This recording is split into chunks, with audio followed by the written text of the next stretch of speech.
Alrighty. Oh. Hello, friends. Hello, hello. How's it going? Oh, weird. Hold on. Give me one sec.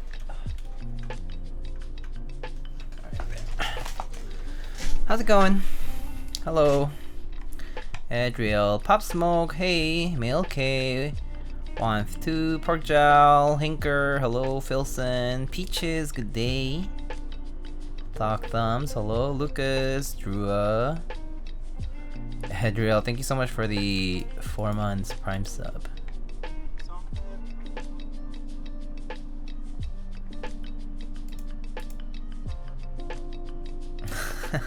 Kupo, hey. Demos, Thok Thumbs, thank you so much for the 6 months. Have you claimed any stickers yet? If you haven't, do exclamation stickers and you can get a free sticker from me.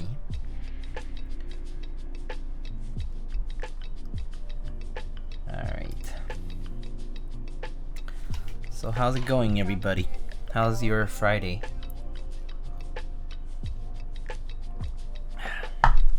So I was actually a little busy, but just organizing stuff. So actually I just got some stuff in the mail. So let's actually get that first. I'm pretty sure it's a desk pad. So I got this cool desk pad from Space Cables. If you haven't seen these, this is the Ouchkick collab desk pad, and this is a new one that they're going to be releasing very soon. Basically, you could call it the Ouchkick V2 desk pad, but you know, this is a collab from Space and an artist, and so they sent out this new desk pad for me to show you guys. So actually, where's my knife here?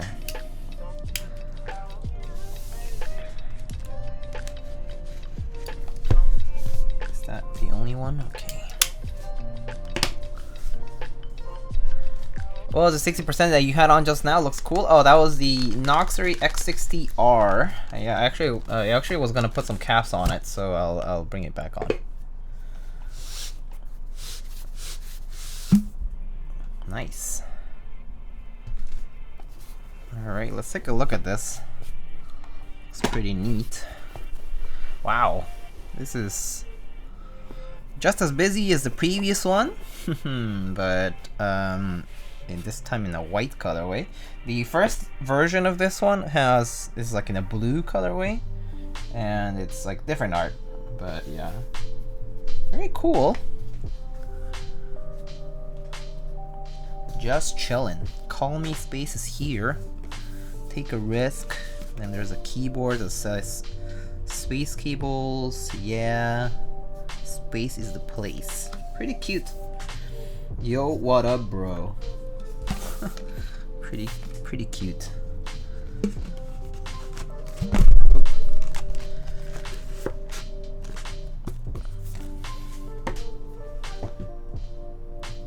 Reminds me of a school detention desk. Yeah, kind of, right?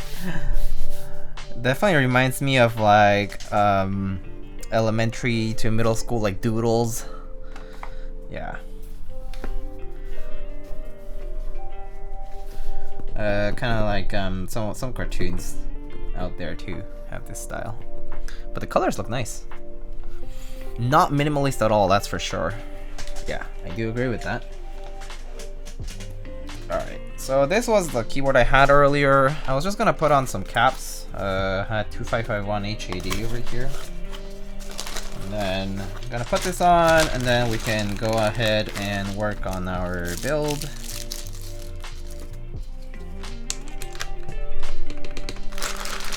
So yeah, this already had caps before, but I took them off briefly, and so I just gonna put some caps on again. So yeah, I think that's the F keys. So numpad, don't need it.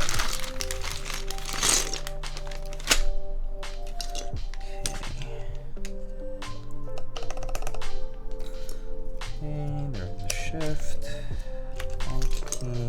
Enter. Okay, so here are all the modifiers. So let's put all the mods first. Backspace. Another Alt key. Here it's that. Where's the short shift? And the tab. Here it is. Tab. Short shift. Okay, I think that's it for this part. These are the alphas. Let's grab a function key of some sort. Maybe I'll just use this one. It's fine.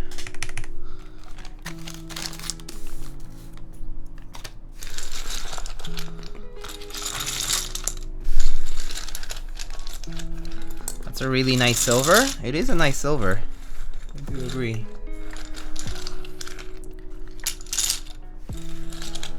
Do the caps have a gap or just the angle? It's probably just the angle from above. When you look at things from above, things seem to have a bigger gap. Giveaway? No? Wait, when did I say that? Did I ever say that?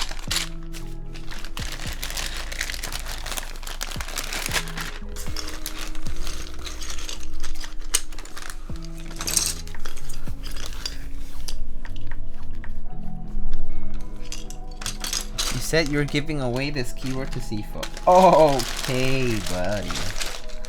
Uh-huh. Alright, let's just put these on. So anyway, how's your Friday, guys? Do you guys have any fun plans for the weekend? Today, I actually think I had a fairly unproductive day, I would say. It was just okay. It was just alright. But nothing crazy. Definitely felt like the day was kind of passing slowly and whatnot, but yeah, it was okay. I should forget which one's which, so.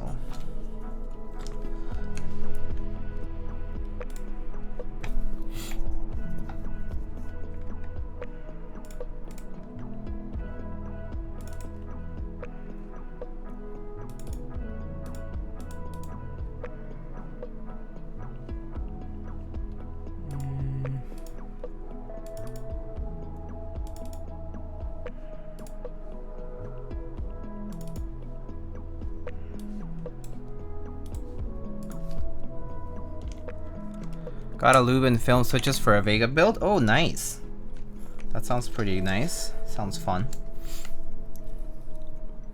I heard that.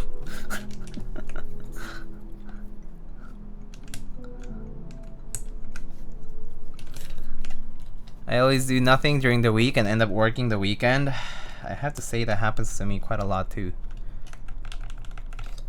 Hinkerbottom says, Mr. Diego, how many white on black sets, I suppose, do you think is enough? Probably any number between 2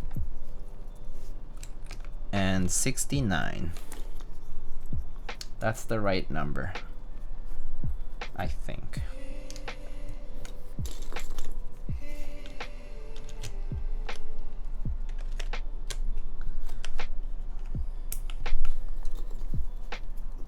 Missed the build. 69 it is, thanks. Great. I love the quick decision making here.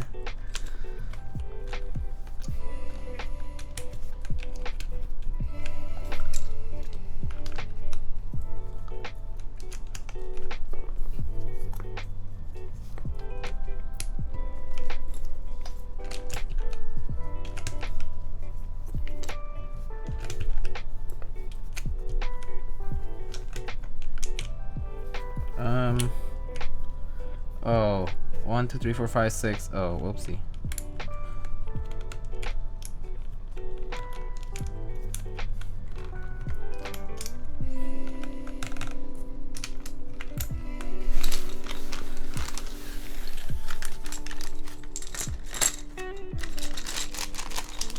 Buy 2 white on black sets and use code SUMMER22 for like 22 off. Code still works? Hold on. Is this actually true?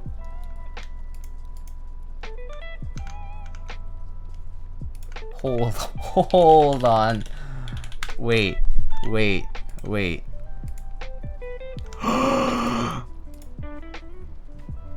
Oh my god.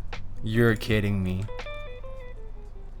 Okay. I think I'm gonna have to get another white on black set. It's looking like white on black is happening.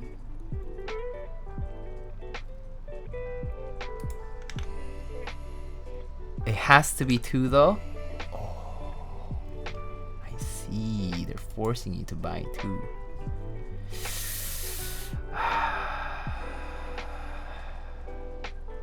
Okay, alright, let's see. Let's see how much it comes out to be. Cause it's also free shipping, so you technically save $5 there too.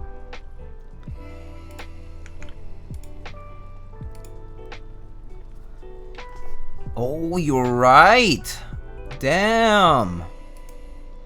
Oh Oh my god. Oh man, taxes suck. But oh, that's hard to pass.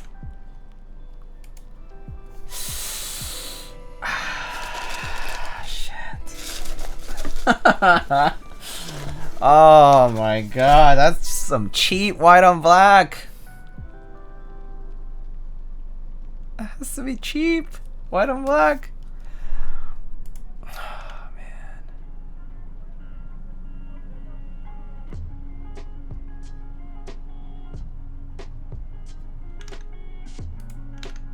This is drop.com. The white on black is on sale for $79, and then someone saying that if you buy over $100 of product, you can get $20 off.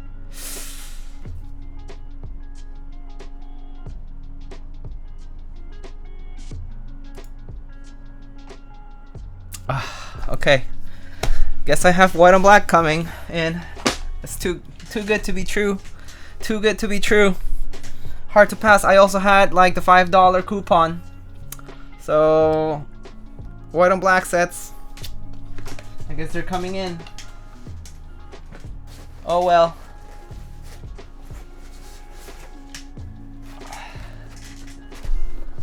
Oh man, it's done.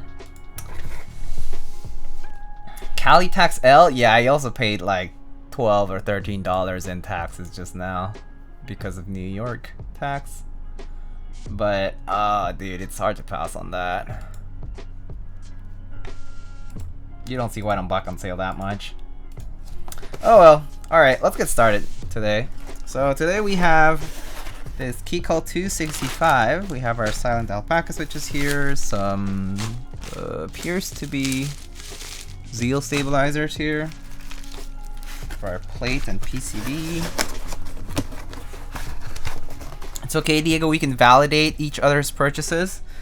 Yeah, I mean, honestly, there's never enough white on black, especially at that price. Oh my gosh. Like, not even on Mech Market with a used set, you'll get white on black for like $70 shipped. It's honestly like really good. So yeah. Alright, so let's check it out. Okay, we have our authentication card here. This is the ocean gray and brass unit. 65%. Do not clean brass parts with alcohol or other solvents. Noted. There's the feet and the alignment pins, which we'll need later on. Let's get the plate out. Question is, are you happy with supporting drop? No, not really, to be honest. Like, it's not necessarily like the one place like I would love to support. But that said, it's the only place that currently has white on black anyway. And at this point, once they run out of GMK white on black, they probably won't have it anymore because they're gonna do their DCX profile stuff. I highly doubt they're gonna do GMK after they run out of their current supply. I have a feeling that's the case. I have a feeling they're just trying to clear the stock as soon as possible. Wouldn't that make sense? I mean, if they're gonna run DCX, if they want to boost the sales on the DCX profile, right, which is supposed to be their double shot replacement or alternative, they're gonna want to clear their GMK supply ASAP so that they stop selling that and then they can do white on black DCX instead for all their promos and all marketing, right? Rayon, I heard you were buff as... What do you mean I was buff AF? I don't think I am buff AF. Buff were? So not anymore? What is this about? What is this rumor? So we have to run GBs for white on black now? OMG? I mean, I don't know, but I mean, that's my guess, right? Like, I think if I were in drops like shoes, and I'm doing this thing called DCX profile, double shot, I feel like I would do everything in my power to promote my own product than somebody else's. That said, it's kind of like free real estate in the sense that you could always keep keep stocking GMK for the people who wouldn't buy anything else. So yeah, there's that option, I guess.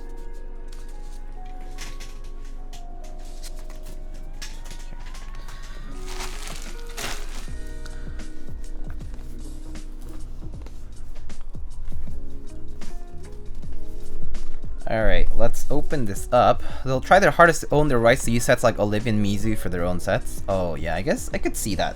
Well, I could see them asking and stuff, or like just straight up doing it without even. But you know, who knows? Because I mean, right? Like it's the whole like nobody owns colorways thing, right? So. Oh man, it's always a.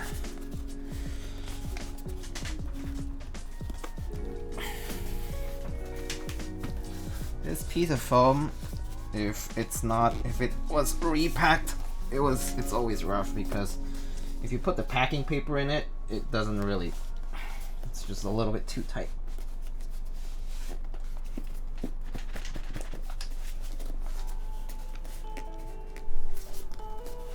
There we go.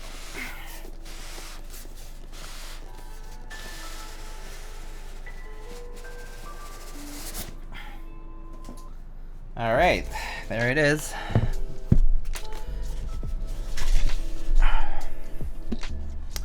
So again, this is the Ocean Gray and Brushed Brass unit.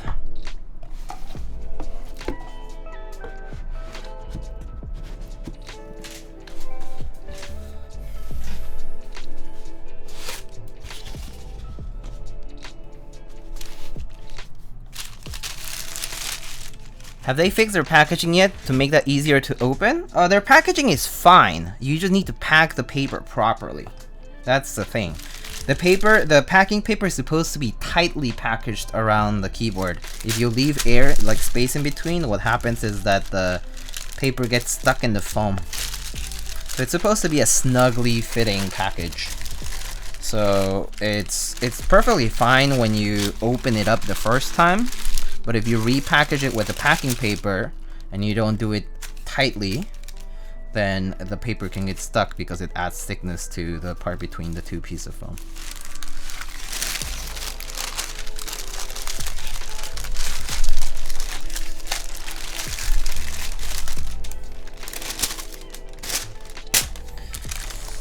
Alright, here we have it. I shall take full blame. It's just the paper, it's fine.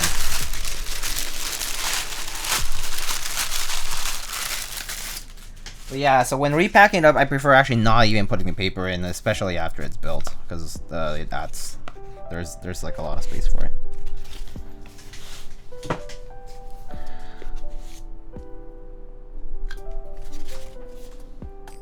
Alright, so this is the Ocean Gray. What if the foam scratches it? It doesn't really happen. It's kind of rare if it were to happen.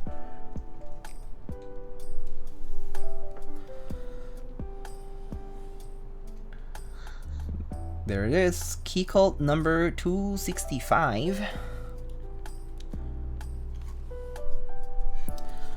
It's a very nice gray, actually. It's kind of almost blue-grayish for sure.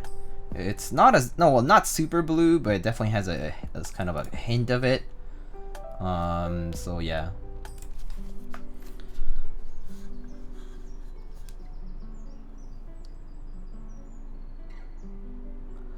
It's been already touched a little bit because obviously this is not mine and someone owns it, so they obviously checked it out.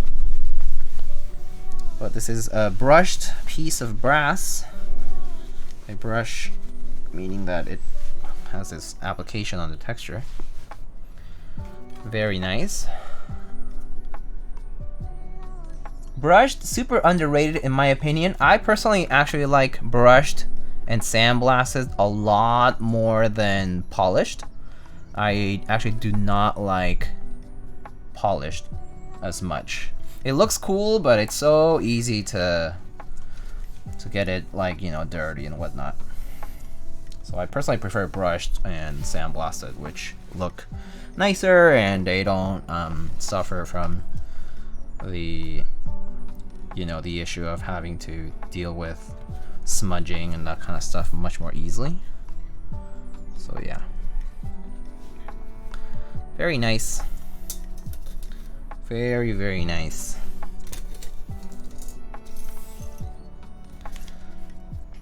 Both my nests are brass. Big fan. Nice.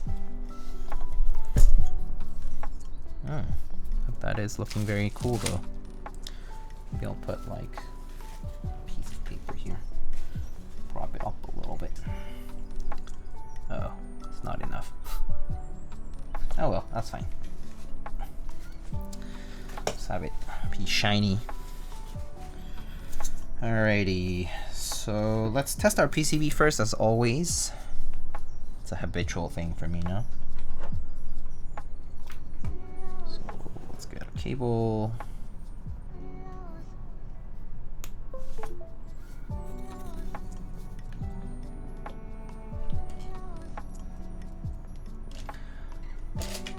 Prussian blue funds went to white on black. For real. Actually though, Prussian blue looked pretty nice. I was not planning on joining it like at the beginning of the group buy, but more so at the towards the end of the group buy. So that's kind of where it went. Yeah. Oh, not the right PCB. All right, here it is. Wilbitech WT65G. Well, it's flash with that one, but no, it's fine, I guess. All right, so let's go to key tester, test matrix, get a pair of tweezers.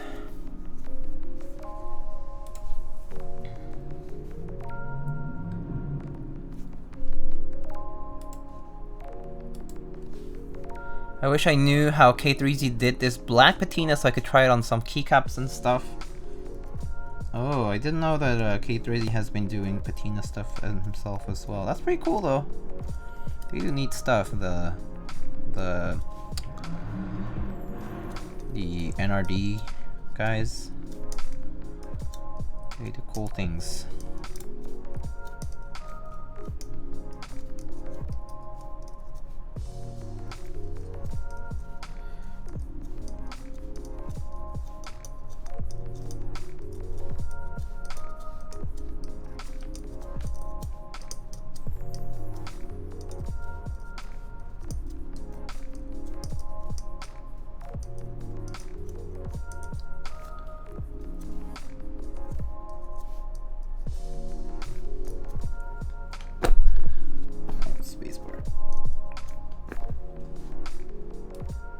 Alright, cool.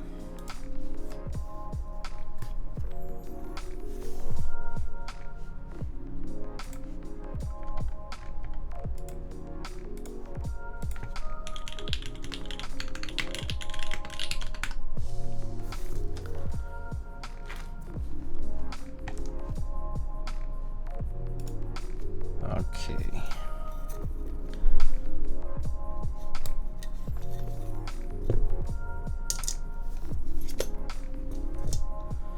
Alright, let's loop them stabilizers. I believe today we're doing 625U bottom row. And I think this is 625. Yep. Alright, cool. 65 bottom row, and the rest should be standard. So regular backspace. Backspace, enter, shift, spacebar.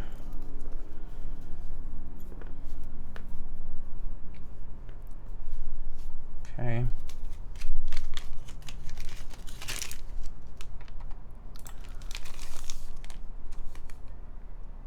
Okay, I'm also defeated by the temptation. I went half with a friend on the white and black sales. You lot are bad influence. Nice, Peaches. Very nice.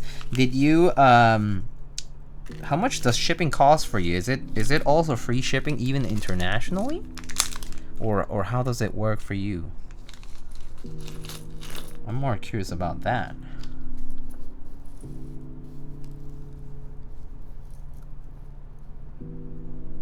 What are some of your quick thoughts on that Noxray board you had out earlier?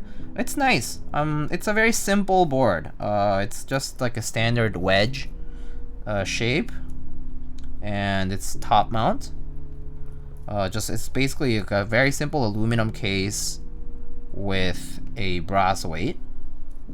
So nothing very like outlandish or that like stands out more than it should at all.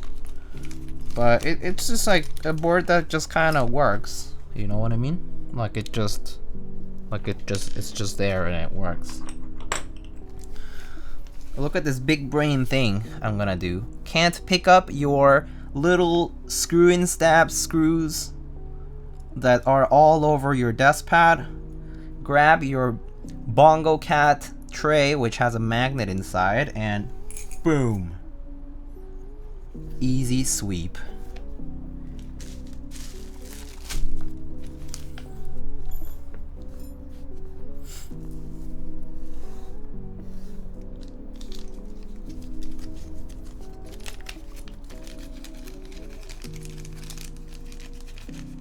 The $20 discount basically covered the shipping for us? Oh, that's so good. That's really good, actually. Considering that the base price at the moment is pretty good, too. Very nice. Can't spell WA without W. Okay, nice. Alright, let's get these stabs lubed. I'm going to bring that to the beach next time. Treasure hunting at the beach with a CBB Planet Bongo Cat tray with magnet. Just go like looking for stuff in the sand. Random metallic trash will probably just get stuck to it, but yeah.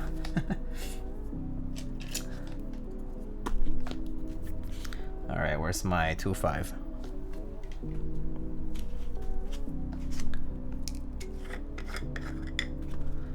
CBB is going to open copper pre-orders for the tray. Oh, very cool.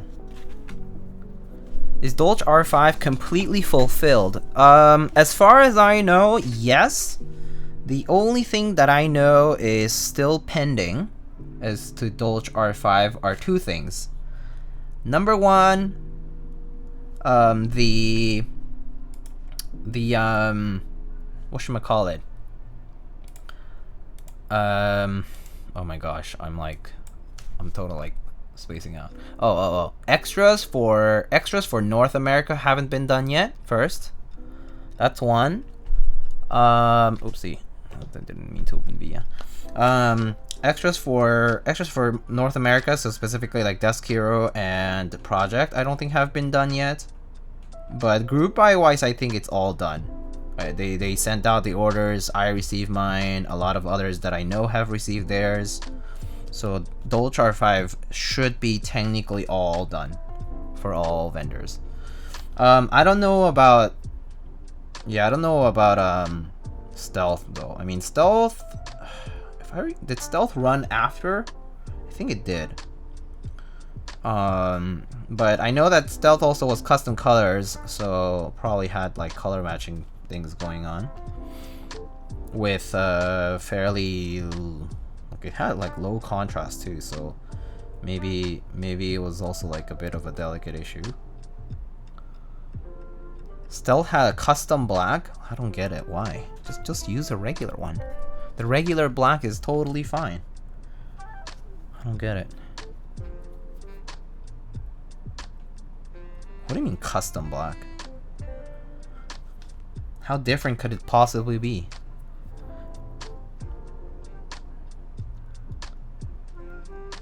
It's CR? It is? Okay, so it is CR. But the legends are going to be different, right? It was a dark gray or whatever. Like on the legends, that's maybe not N9 or a stock color.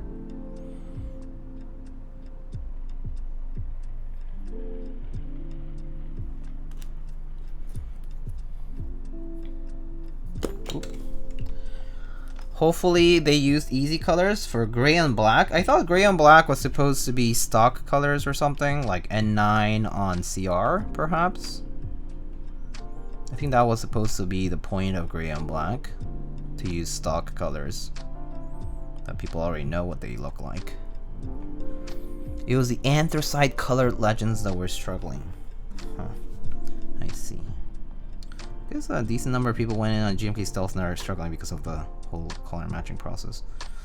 Yeah, I mean, it's always a bit of a gamble, maybe, because for color matching, the process just takes an arbitrary amount of time. It's not a very time-controlled kind of thing, because, like, not only do these samples have to get shipped across across the ocean all the time, but also, like, it depends on the responsiveness on GMK's side. So with how much they have in the queue, it seems like it's almost arbitrary as like how quickly they can get that done.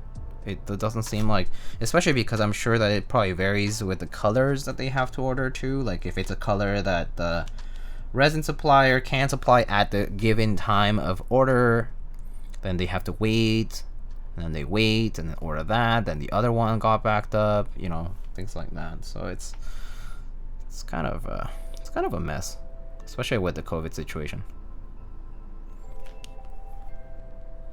Apparently they are in the queue and colors have been approved for stealth. Oh, okay, so that's just a matter of waiting for the production to happen and finish then.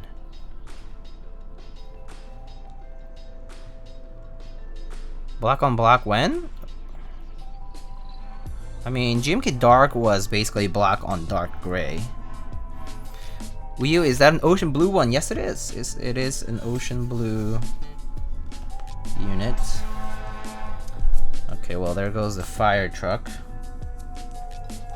Do they have to always go through my street? It's so annoying sometimes. It's like, my street doesn't even have fire alarms go off often, but there he goes. Oh, actually, I think they actually stopped in front. People across the street, man. Is someone not cooking properly and burning things? SMH.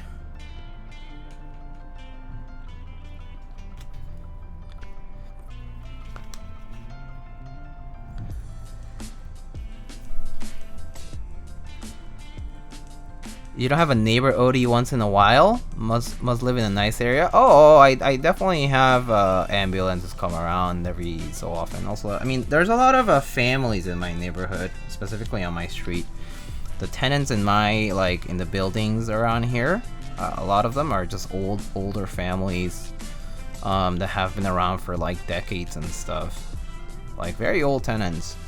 So, yeah, it kind of varies. I think, like, a lot of the younger folks have left. I mean, I think there is some younger folks around here, especially because like there is a hospital pretty close by. So I imagine there's like residents, interns, residents, and medical staff who live nearby as well, probably because it's easy to commute to work. But otherwise, yeah.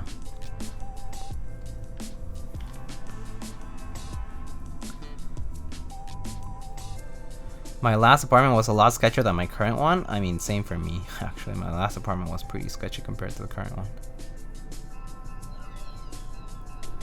I like where I live, kind of just in the woods. I actually do like where I live. I actually don't mind it as much. I mean, like sometimes the noise can get annoying, like if it happens at a unexpected or just unwelcome time, like too early in the morning or too late at night, kind of thing. But yeah, my neighborhood's fine. I actually like my neighborhood. They heard JD was lit and had to come check him out. Imagine thinking JD would get too lit. JD is immune to such things. JD can rave all day, 24/7, 365.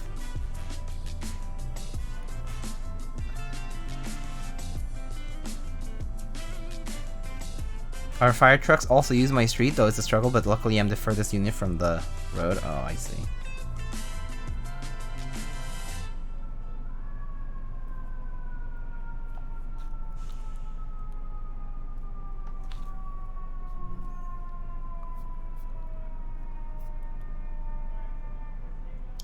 Sounds like New York City? Oh, it does.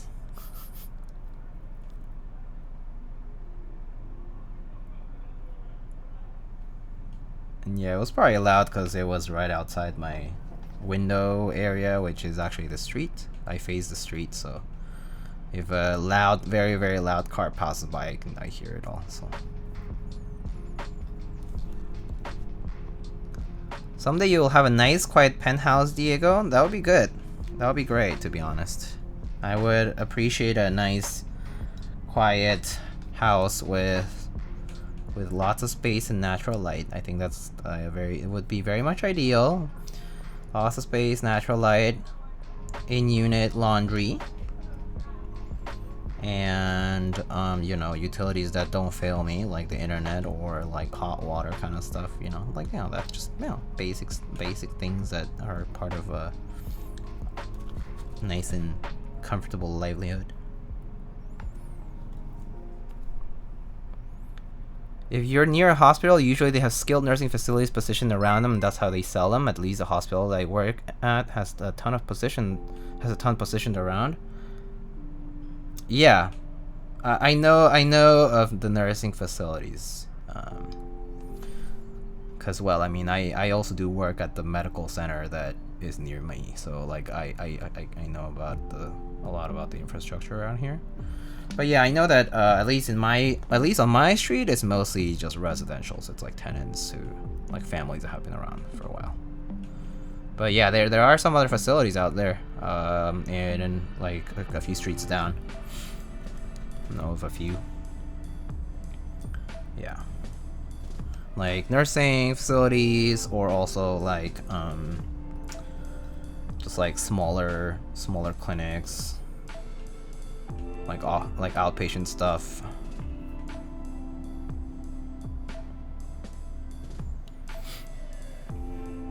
I'm so used to hearing the sirens. Oh yeah, me too.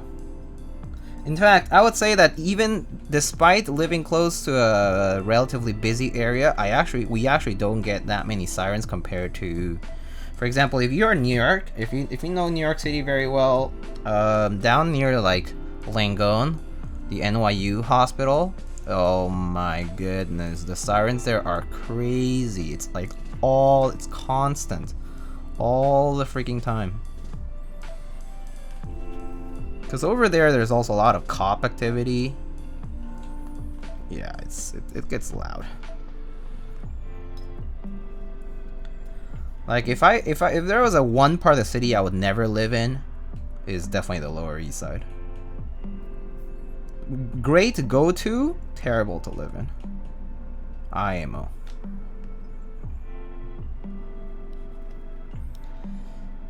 Out in Santa Monica is nothing like New York City. Yeah, I mean, Santa Monica is pretty nice. Santa Monica is sweet. My brother used to be in Santa Monica. Super nice. Super nice out there. Was Mexico City as louder? Oh no, Mexico City, where I lived at least, was pretty quiet. Mexico City has its loud portions, yes, but I would say most places are fine. I would say also Mexico City is a larger city, like geographically speaking. It's just physically wider. So things are spread out a lot more, and so noise doesn't travel like that, like as much, because yeah, it's just like spread out. Roads are bigger and all that kind of stuff. But I mean, yeah, like there are obviously louder portions in the city though, like near downtown and like some other specific like neighborhoods. Samo bad, so icky. JK parts are nice. I live in the Lower East Side and I love it here. As I said, I think Lower East Side is great to be in. Like, there's things to do, things are close by. There's basically there's basically an unending number of things you can do. in the Lower East Side. That part is amazing. I go to the Lower East Side pretty often, to be honest, so it's like all right. There's like parts that are bearable and there are parts that are not, I think. But I also like, I don't know, I just don't like some like at least the apartments I looked and stuff, I was like, don't like it.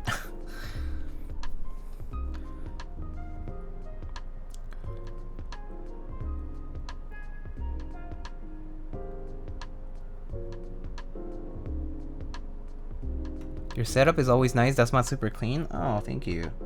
The setup you see is pretty much the extent of the desk mat and some more, so it looks nice, but the desk itself is a little bit messy. Like on this side I have a bunch of stuff. I have like this drawer thing and a bunch of stuff here. A lot of cables over there on that side over there.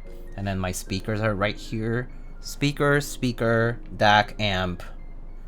All my tools. So like I have my soldering spool over here, like my my solder spool, and then I have my like screwdrivers here. So the screwdrivers take up a bunch of space here. Yeah, so it's a little messy to be frank. You don't see it on the camera right now because it doesn't fit in the field of view, but it's quite a lot.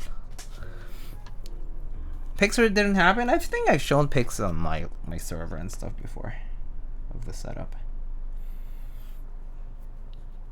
The camera illusions picture perfect. Yeah. Simon TH, thank you so much for the Prime sub. 11 months, thank you.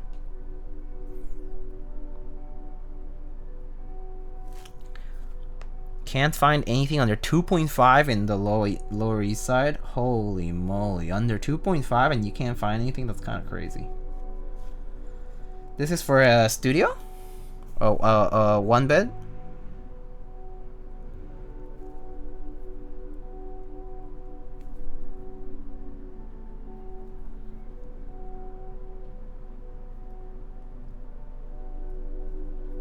That's incredible. Probably for a sleeping crevice, yeah, like for a shoebox. I mean, this is why a lot of people are moving out of those parts of the city. Like, I would rather live in Long Island City or something, which also is getting quite expensive, by the way.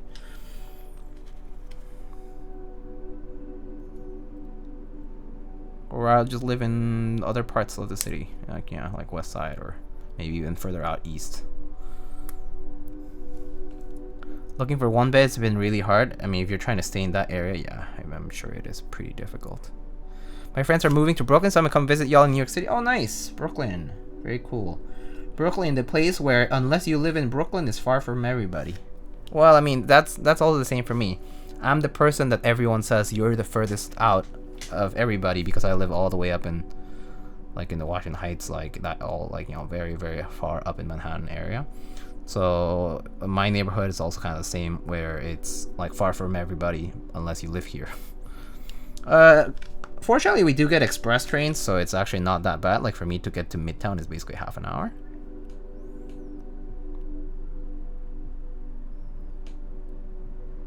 So, but the only problem is like if I have to go to like Queens or Brooklyn, it takes me like an hour, basically. LIC is getting gentrified. Oh yeah, LIC is getting massively gentrified. That's for sure. This is in the past 3-4 years. It's expanding super quickly too. So a lot of the students too. A lot of students who go to like NYU and stuff. A lot of young adults who are also moving there. You know, people who work in the city, but young adults who move into the LIC area. A lot of them. Gotta rent in New Jersey, Brooklyn now? Yeah, that is true. People moving out, for sure. What's expensive for New York City? What's expensive for New York City? I would say like, I think like 2K is the baseline for one bed. Like, and that's like pretty on the low side too. I mean, if you don't want to live with roommates, it just goes from there and up. Like, I know someone who pays like 3K plus.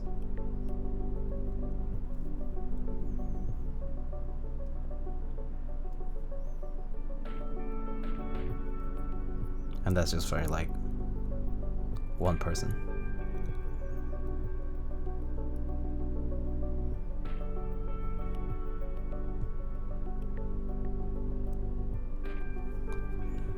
Glad I found this current place with a relatively okay rent considering it's in the city. Yeah, it really depends on the neighborhood too here in New York City. So yeah, it really varies. The amount of like the variety in pricing is like huge. The range, very, very big. Evening, Ithrak, how are you? Lived in Fida a few summers ago. The city's fun, but I don't know how long I want to live there. I personally enjoy living in the city. I actually don't get bored of the city. I have been living here now for 5 years. And technically it's 7 years if I count 2 previous years that I lived here and then moved out. I lived here 2 years at some point and then moved out to work in the DC area. And I was there for a bit and then came back later on. And now I've been here for about 5 years. And I've been enjoying it a lot. I mean, personally, I love it here. But yeah, I'm sure that if you want to settle, like if you have family or if you have kids or like if you wanted to really settle in a larger space that's your own and that kind of stuff, it's very difficult. That's for sure. That's for sure. It's a nice place if you're alone or if you're young and that kind of stuff. I mean, or maybe you live with your partner and that's fine. But if you want to form a family and that kind of stuff, it starts getting complicated. It starts getting very complicated. Not to mention, like, you know, your work situation also is, you know, going to determine a lot of that too. But yeah, I think once people start having families, once people start figuring out those life plans, it's when it really changes things, I would say. I lived in Austin for quite a few years. You could find a decent spot downtown for that.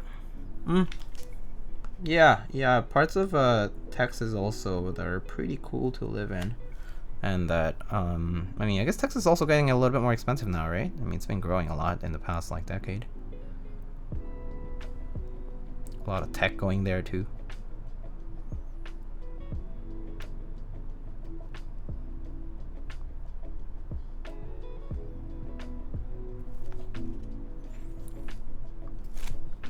There's so much life. It's truly awesome, one of a kind. I do agree. I would just walk around in the streets by myself when I was bored because I didn't have any friends. Dude, I used to do that so much.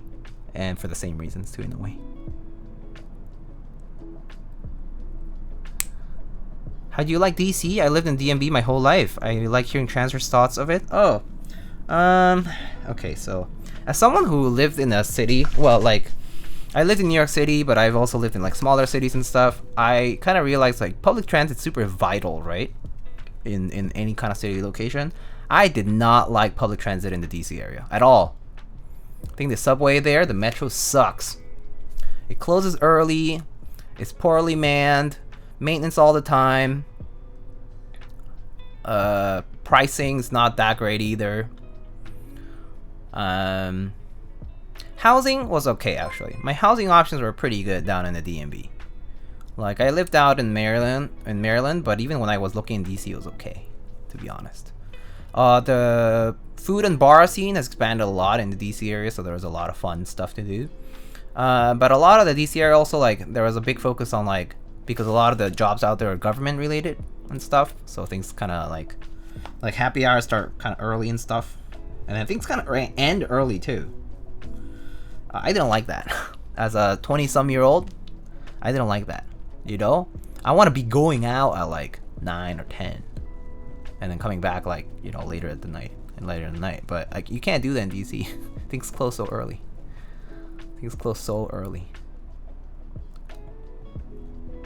Like, after midnight, you have to take the Uber and it's super expensive.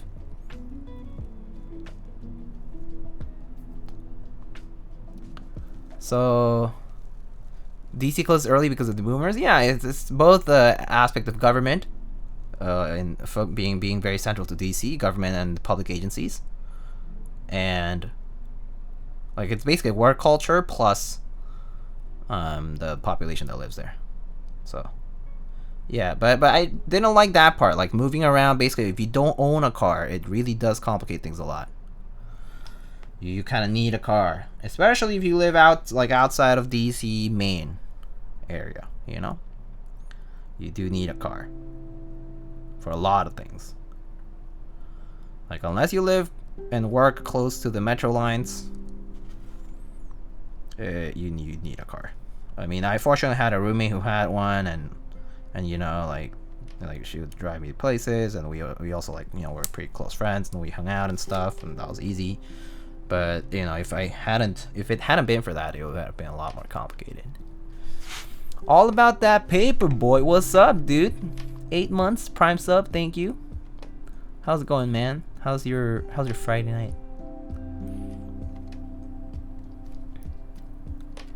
But let's see. Kupo paid 1.2 for a private bed bath with 3 roommates in Austin this past semester. I see. Not bad. Was looking to rent in New Jersey near the New York City area last month. Rent is 1.4. 1.4 is actually not bad, Fallen, to be honest. But I don't know about Jersey, so I actually can't tell you. I mean, I'll tell you how much I pay. I pay around 1.3 basically, but that's with 2 other roommates. So we pay like between 4 and 5K basically, right? But that is also considering that I live way up, so it's a lot cheaper here. Well, I mean, not a lot, but you basically a lot more bang for the buck. But I pay like 1.34 basically, and that's just rent only. Like it is plus, and then you have to add utilities and food and whatever, and you know, you can get an estimate of how much I'm spending a month for basics. So yeah. But I'm pretty sure that right now, if I were to look again, 1.5 is probably where I have to start thinking.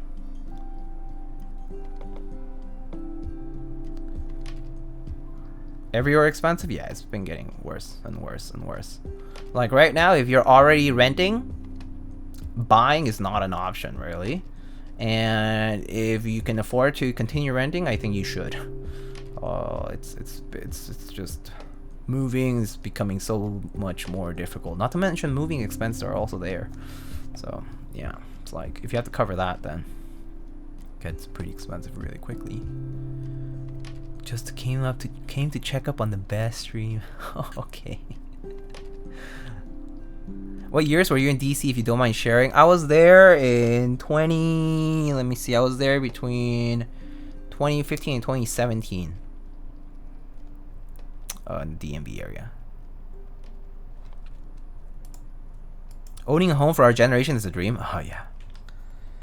If the American dream was like to, you know, to make it in many other ways, like your business and your career and all that kind of stuff, here the American dream is to just have a regular, settled family life, and that's the current American dream. Like we don't have those options anymore. Owning a home is really so difficult in many parts of the country, especially like in urban areas. Like that's really what it is. In urban areas, it's just so out of hand. Just pull up your bootstraps, kiddos. Kona W moment.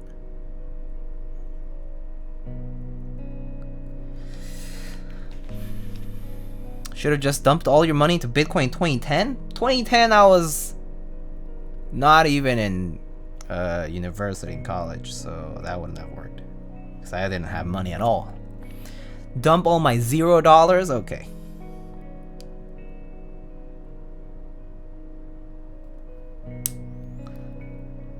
Everyone is getting pushed out by investors and corporate buyers. Yeah, that's a big thing too. Sayor Sexoz says, I saw that Singa is about to open up commissions and I'm thinking of getting one. Do you have any idea commissions go? Oh, so how much do commissions go for? I don't know. Unfortunately. I pay $1,400 including internet. Wow, that's nice. But that's I guess Toronto is a bit cheaper than New York. I need to find good roommates. Yeah, Finding good roommates pretty important. I fortunately have good roommates. I would say like they're pretty clean. They're generally very respectful. Like I'm not super close with them, but they always communicate things if needed. We always look out for each other. Like if I have an important piece of mail and I know I'm not gonna be home, I can always just be like, hey, like I have something important coming. Do you mind looking out for me? I'll let you know when it delivers. Things like that. Or you know, things like this. Do you have a nice view? I don't have a nice view. I live on the ground floor. So I don't have a view. There's no view for me. I live on the ground floor.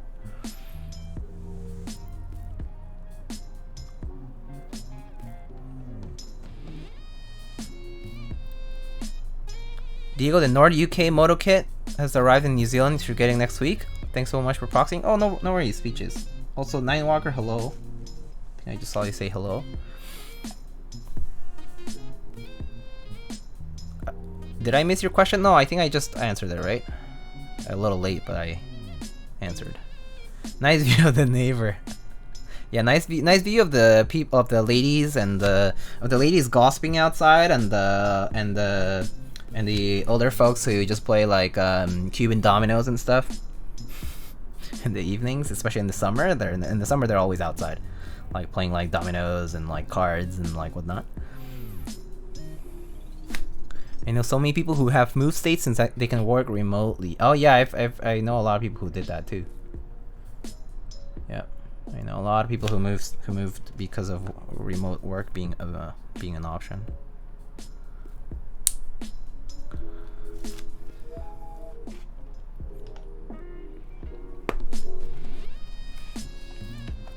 Nice fire truck view. Which stabs are those? These are Zeal V1 stabs. I'm assuming the Jaguar will be more since it's TKL. Yeah, you can expect larger layouts to be more expensive, I think. Also, compared to Unicorn, the Jaguar also has 2 pieces for the case. It's 2 pieces for the case, and then the weight, and then, you know, of course, like all your components, like your plates, PCB, etc. So yeah, Jaguar you can expect it to be more expensive, because even if you just quote the Jaguar, like the regular one, like it's gonna be pricier than the rest.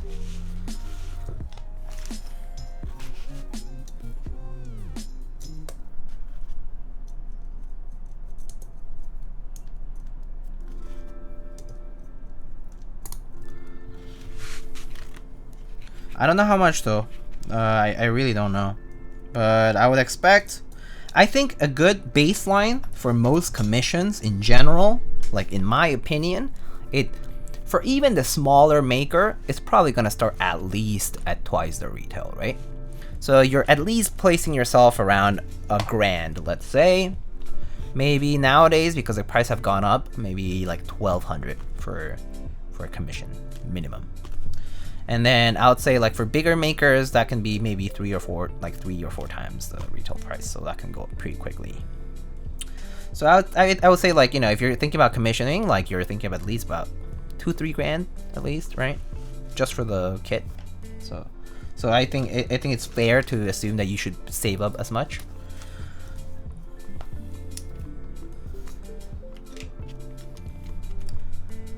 Right? Makes sense, right?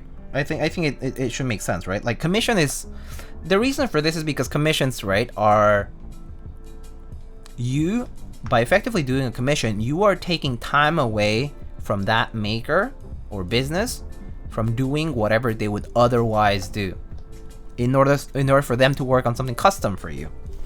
So that's the price you're paying. You're paying for that time. And so in doing so, you're basically also spending for labor in addition to the customization aspect of it.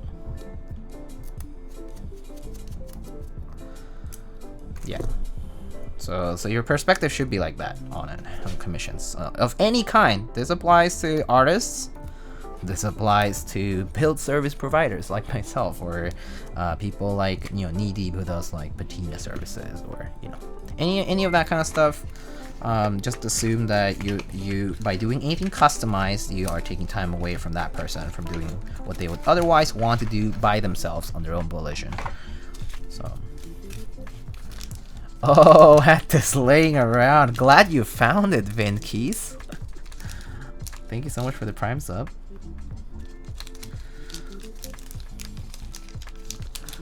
Download more money. Yeah, just download more money. Upload seed, download money. You know, the money tree is going to grow more money for you.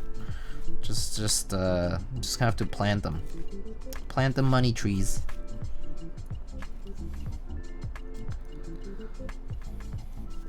Jinx, you owe me a Coke.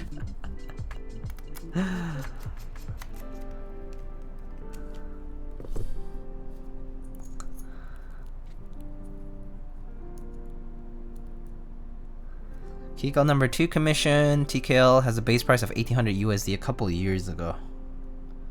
Yeah. I mean, I'm sure that the pricing also scales differently as you spend on multiple units. Like I'm sure you guys have heard of people doing group commissions. In those cases, basically the commission gets split over a number of people or a number of boards being made, so it subsidizes things a bit. But yeah. Oh, Mr. Gondolin, my Brazilian friend. Hello, my Brazilian friends. How are you all doing? Thank you so much for the raid, my friend.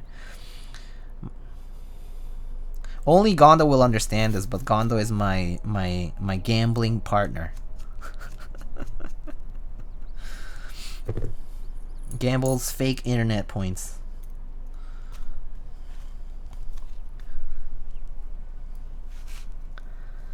Yeah, we gamble. We gamble. We gamble. Gamba. We gamba in Brazil. You mean enabler? Diego's a lot more aggressive? Yeah, I just bet bet all in and then lose it all just to slowly win it back again. Meanwhile, Gondo is the guy who's like massively rich. You know, he's like the guy who has like 10,000 points, let's say, and will bet like 20. The fucking cheapskate. And these are points that, you know, make no sense in real life. You know, it's just points, man. This guy's rich and he's just like 5, 20, like, dude, come on. Like, come on, just bet more. Take the risk, man. There's nothing that's gonna hurt you. No one's gonna bite. Oh man, so funny. He all-ins daily. Celebrity PCB designer Gondo Lindrum, indeed. What's the polling rate input latency of the Iron 60 PCK? Oh goodness. It's just funny though. Slow and steady wins the race. I mean, you know, I understand that in many other things, but I just thought it was funny because we were just playing games. But yeah. You got to know when to hold them and when to fold. Yeah, that's true. I should ask JD for some advice like that. I'm sure he would know. JD, Ron, and Nono, they're like the mafia. They just know exactly how to deal.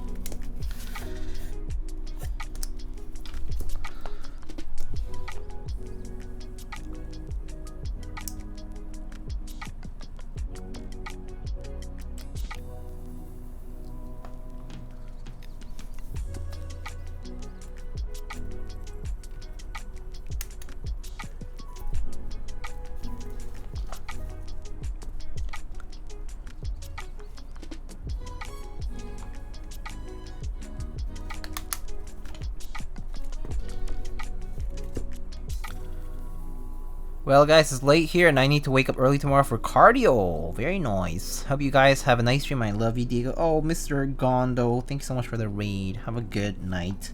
I hope you have a good workout tomorrow, or you know, whatever you're doing tomorrow. I hope you have a great weekend, man.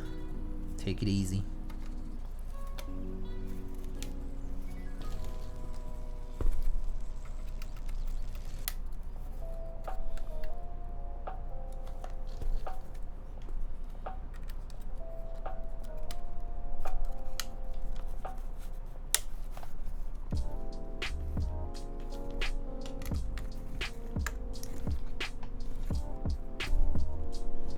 it's a new batch of PCBs. I think these labels weren't here before. That's kind of cool.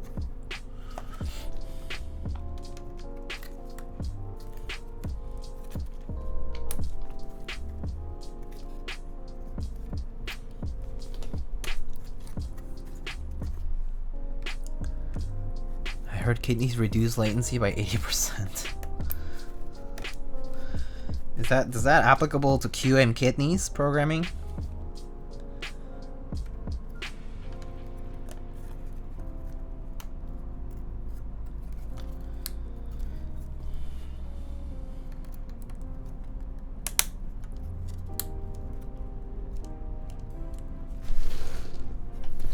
All right, let's test this out.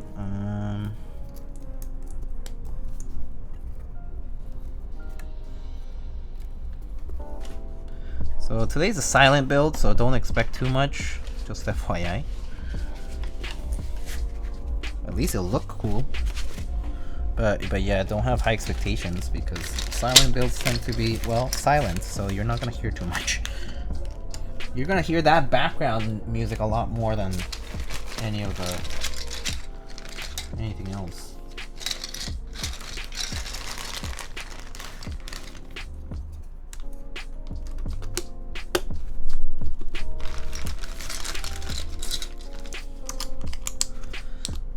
Need more fire truck? Yes. Also more cowbell.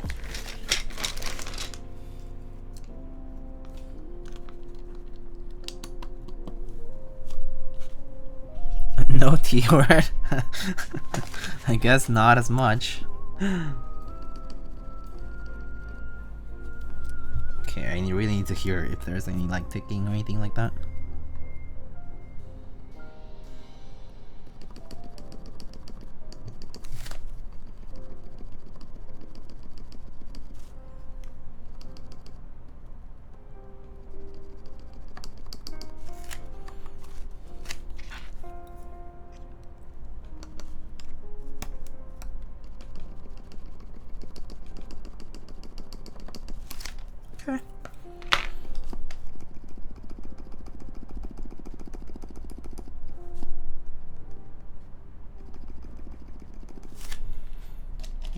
A little bit more on the right side here.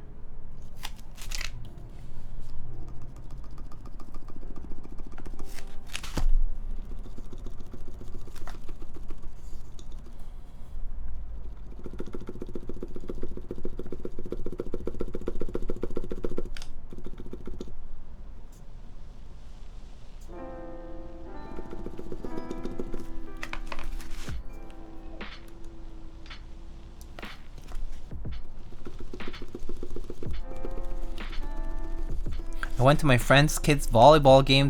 Their team's name is Haikyuu. Made my day. You're such a weeb. I love it. But I mean, that is pretty cute though.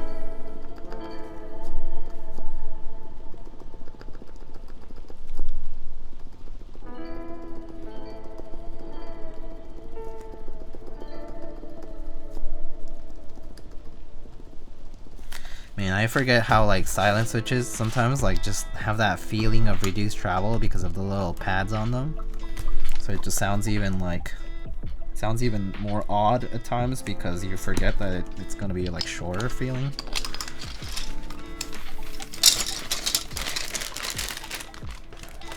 So their team name is literally just volleyball. They are volleyball. How times have changed. Nerds are cool at school now. Yeah, times a changin'. Times a changin'. They don't play volleyball if they're not. There's no volleyball if if the team Haikyuu isn't there, you know? Literally. That's so adorable.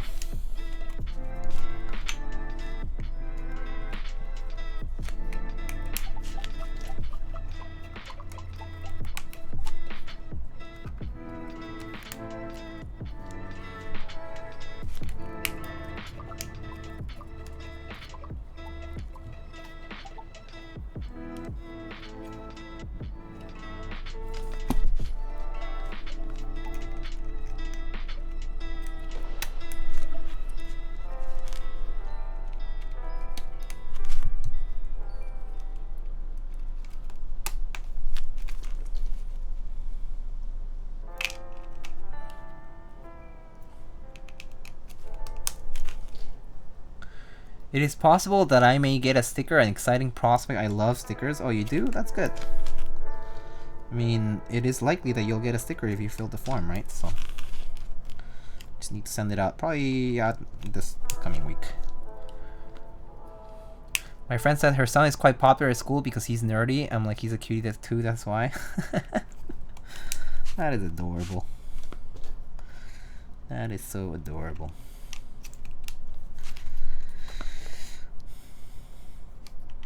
Yeah, it's kind of crazy though. I mean, my friends are also starting to have kids and stuff. It's a weird thing.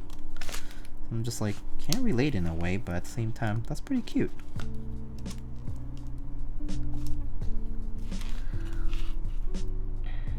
I love stickers. I collect them amongst other things.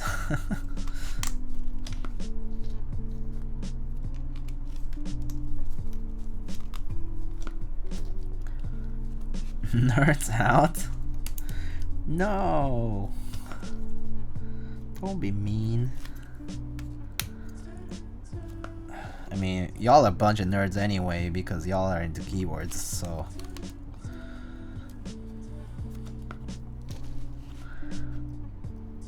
Now more than ever, everyone moves through life at different paces. Yeah.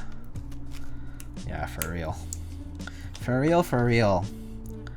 Bussin' no cap, on God respectfully, sheesh.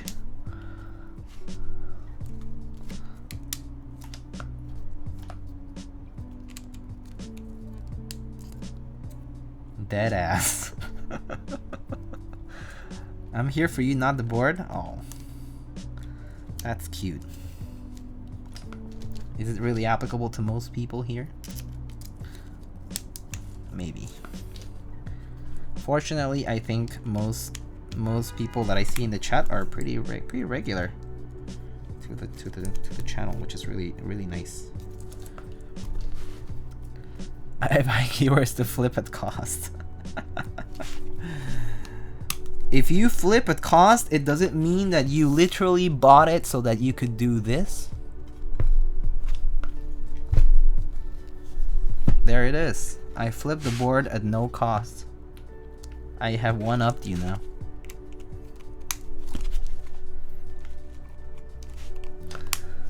Sorry.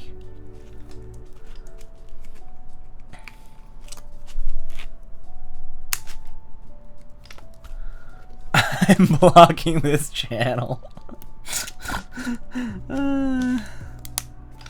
I'm blocking this channel, says the person who, when I start streaming, they're like, oh my god, thank god you're streaming today.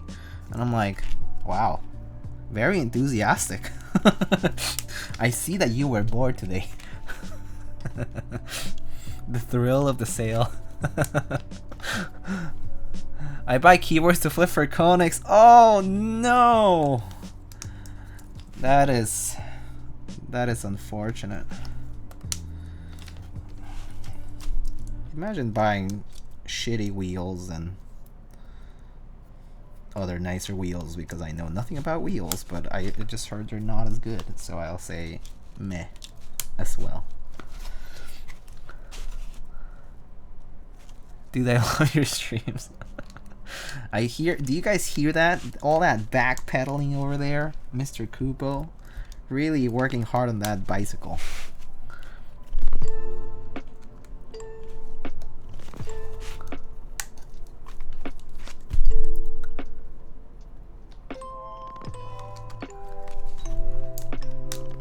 The most accurate online ruler. Oh, dude. Oh my god. That was the funniest thing ever. Oh my goodness.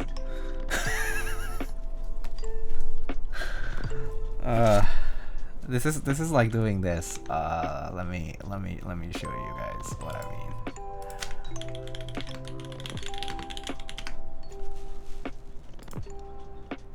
Okay. This is like being like this, and then look guys, the most accurate ruler.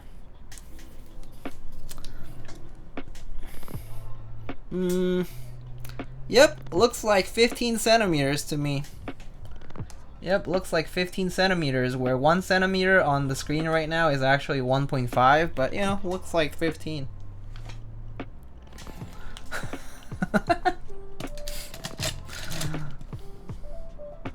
It's so funny because this most accurate online ruler, you can zoom in and zoom out, and it doesn't really calibrate right, like, you know, it doesn't adjust to that, so it just zooms in on your browser.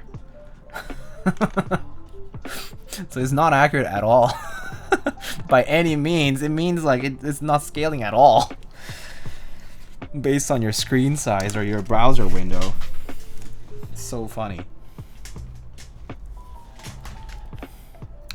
Kraken Wise, hello. Hello. I'm gonna go make udon during halftime, being back in the bit. Sounds good. Have a good udon. That sounds yummy, actually. Was that website made when browsers didn't have a zoom function? Yeah, I mean, probably. Probably. Oh boy. No idea though. Oh gosh, it's just hilarious.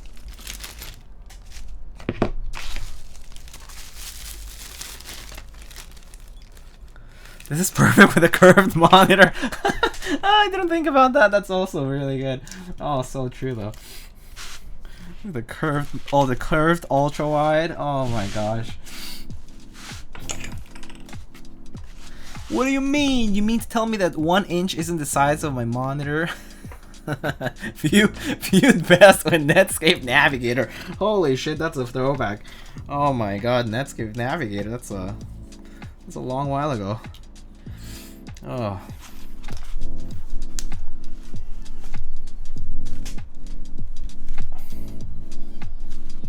I mean, I remember when I was a kid, there was Windows 3.1. And to install like Corel Draw or whatever, it took me like 8 diskettes or whatever it is. It was like a 10 diskette installation or something like that. You know, if you don't know what a diskette is, then I mean, you can probably look it up, but yeah, 3.5.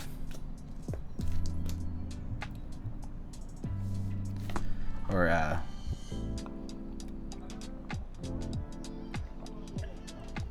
requires flash player is pretty diskette. You mean the save button? Oh my god, I like Corel Draw more than Photoshop back in the day. Oh, Corel Draw was a really good piece of software back in the day. Yeah, back in the day, Corel Draw was the bee's knees.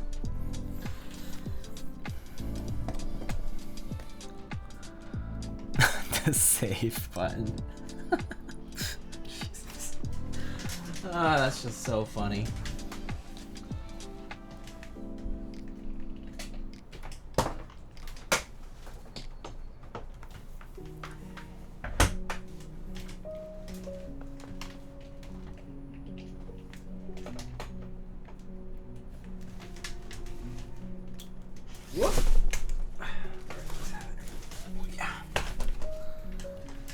Okay, let's get this soldered.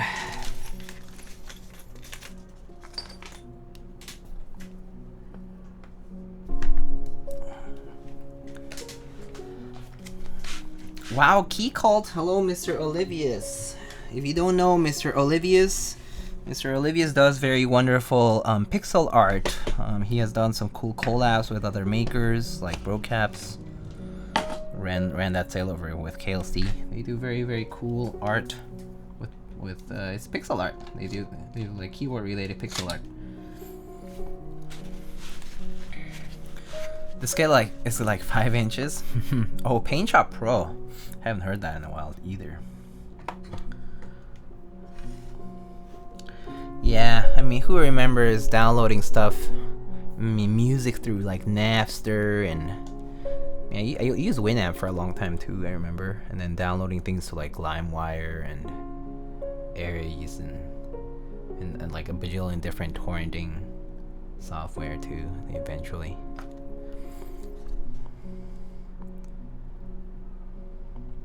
Oh yeah, this is a client's build, by the way. I actually think I might have not specified that. Oh yeah, it's for a client. For a client. Whoops. So I must have forgotten.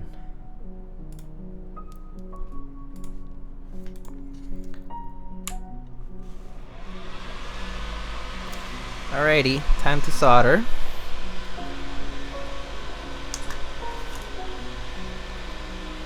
There's a commission? Yeah.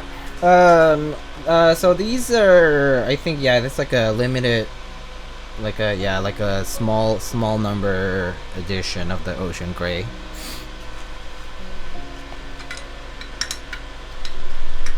Yeah, the weight is definitely non-standard.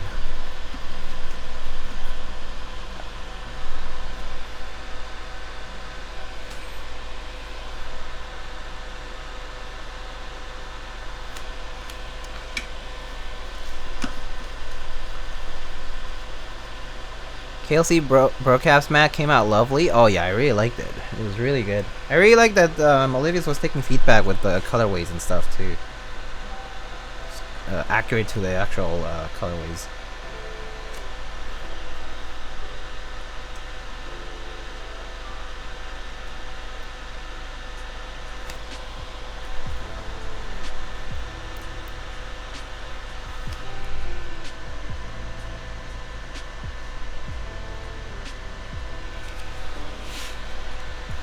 Alright, y'all. I mean, I did a sponsor segment yesterday, so I might just kind of go through it pretty quickly today. I'll just let you know what news there is relating to sponsors that is upcoming. For Canon Key specifically, the near field ergonomic keyboard was extended about a week for the group buy, specifically just to gather more orders, and also because they are giving me the chance to build a prototype for them. So yeah, the prototype is actually here with me, which I can actually show you maybe at the end of the stream what it looks like. I mean, we won't be building it today, but I can just show you what it looks like. And yeah, I'll be building a prototype of the near field ergo pretty soon. Yeah. And then in August, Canon Keys is hosting a meetup. They are hosting a meetup on August 20th, which also is going to be in Providence, Rhode Island. If you're keen on coming to the East Coast and the Northeast, they have tickets available on their website. They also have Wera screwdrivers, that's right. They also have Wera screwdrivers, so if you're looking for very premium small screwdrivers for your keyboard uses, they have Wera screwdrivers, which I highly recommend. I mean, Wiha and Wera are both very nice brands. They are German tools, made very nicely. I've had my Wiha screwdrivers for a while. I actually bought Wera screwdrivers for my Torx screwdrivers, and they also function really well. They're magnetic and all that stuff, so they work pretty well. So I highly recommend them if you're looking for standalone screwdrivers like that.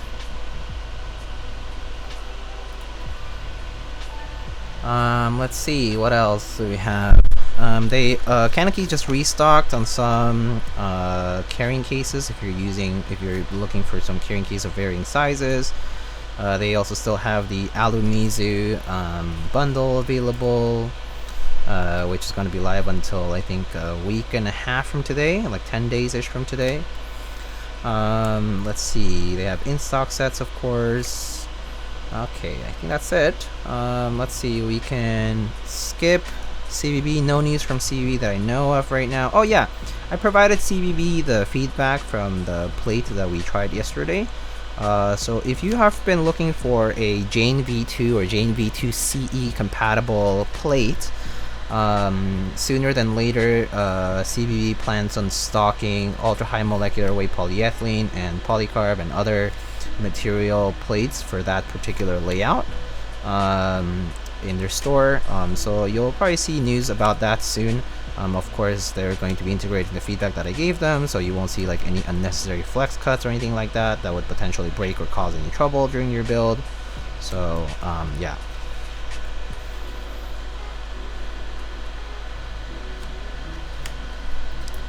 Kinetic Labs, I have no particular news. Novel Keys, they had their flash sale today. I think it just ended, however, so unfortunately the flash sale ends at 10 p.m. Eastern time, but they normally have flash sales every Friday of like specific products. They actually announce it on their Discord every time.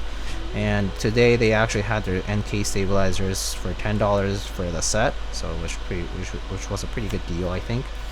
Obviously, GMK Mictlan is still live right now on their website. Yeah.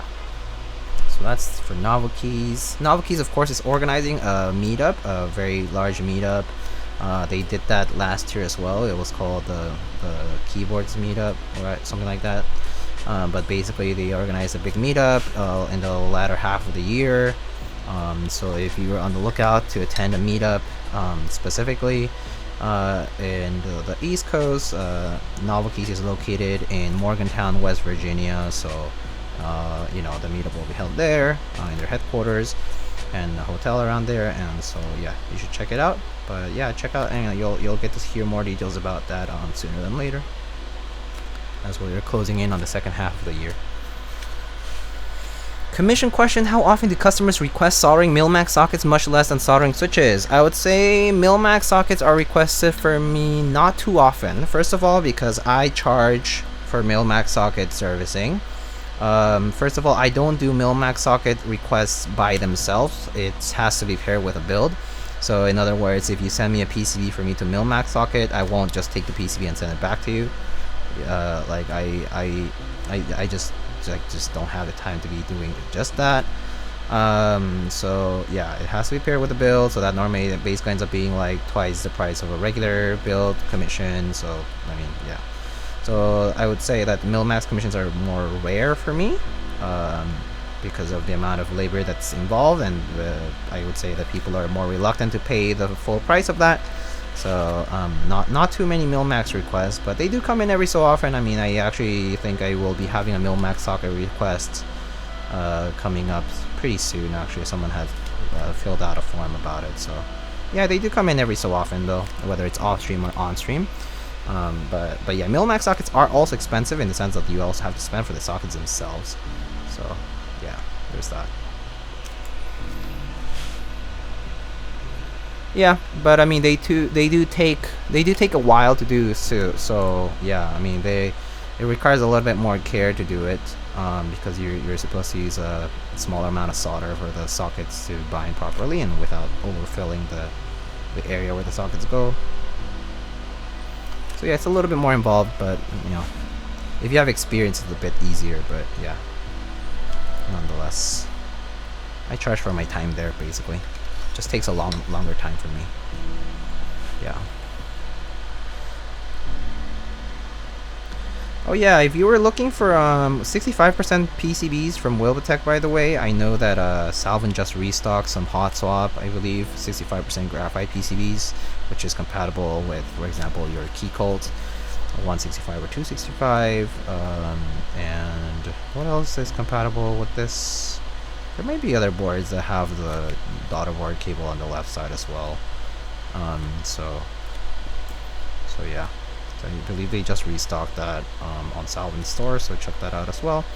Oh, again, and you know, I want to just give a quick shout out to Mr. Space Reagan's from Space Cables for sending out this Ouch Kick desk pad. So this Ouch desk pad is the second version of a collaboration that they have had with a particular artist that made their first dust pad, which was this like blue background one. Looked pretty cool, kind of similar to this one, just like kind of like very busy and very not minimalistic design, but very unique style in terms of the art. So this one will be actually going up, I think, on Monday. Actually, this is Monday, I believe. This Ouchick dust pad will be going up on their site, so you can be on the lookout on the Space Cables newsletter or Discord. But yeah, I think this one should be going up soon too. Hamon Limo, when? I imagine those will fulfill later. I mean, they have other fulfillments they are currently working on, but yeah, they have a lot of orders for a lot of things, so those might just take a while. Oh, Mr. Shoobs, hello. Shoobs is like the open weeb out there in keyboards who just everyone knows he's a weeb, but it's okay. As a fellow weeb brother, I acknowledge him. But unfortunately, Shoobs doesn't hang out in my server, so we cannot weeb out together in the same spot oftentimes. Although I saw him in the Keycult server that other time when he was sharing some dank music recommendations, which was great. Get all the feelings felt while listening to those cool recs that he shared. Being Weeb is cool, Copium. Yeah, Being Weeb is cool now, dude. Isn't it crazy? It's like 2022. Being Weeb is cool nowadays. Like that used to not be the case, you know. We live in a very privileged period of time now where we can rejoice about it. Yeah, I saw that you got that Archer, the Ishtar build. Pretty cool. Was it the keyboard? It was a keyboard. But yeah, that one looked pretty unique. I actually, when I saw that on Alex's stream, I thought it was pretty cool.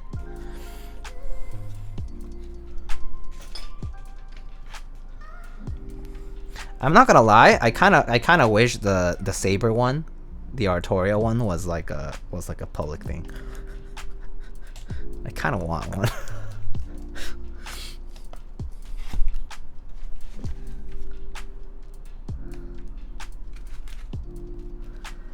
Built a prototype for testing. It's cool. Nice. Is it 1350 cool? I mean, yeah, it's pretty expensive though. that part is definitely the thing that it's just kind of like, oh, kind of hurts. Kind of hurts a lot. It's pretty pricey.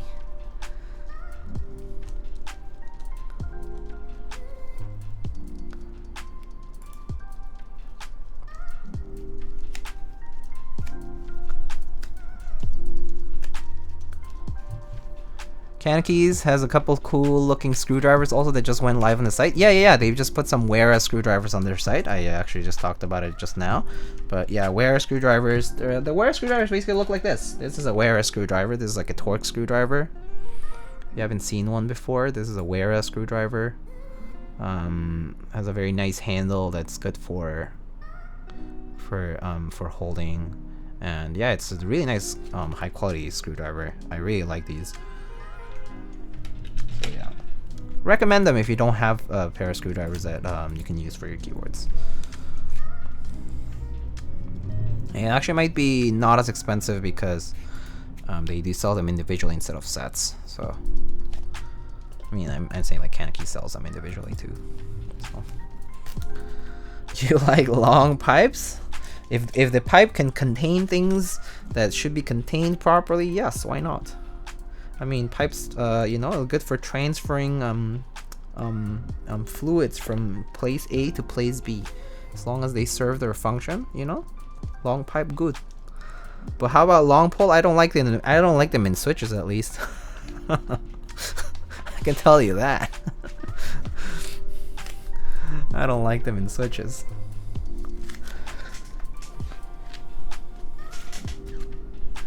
Alright, let's open this bad boy up and put this build into it.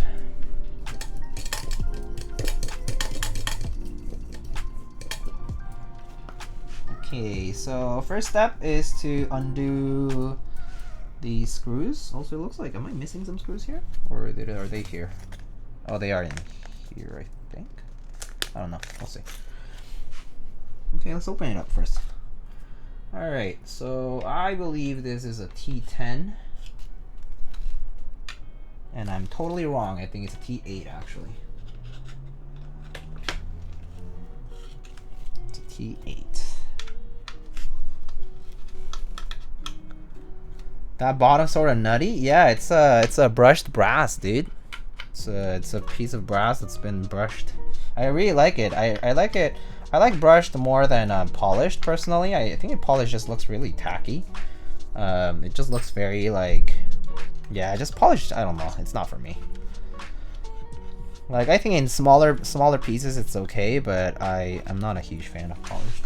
Oh wait, why are there like no screws in some places?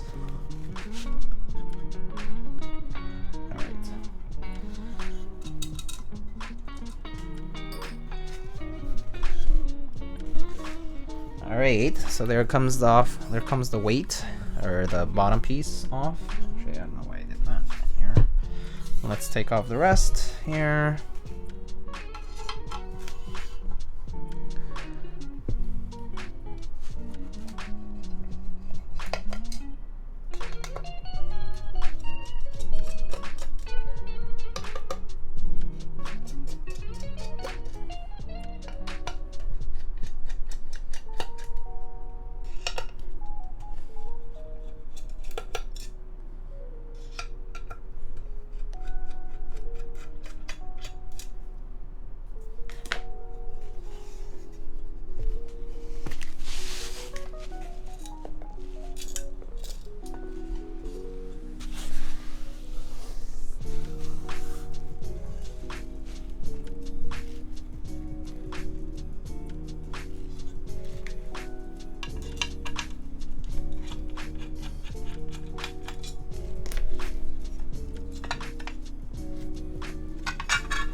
When are we going to see a gilded in gold weight? I have to say that would be pretty interesting too.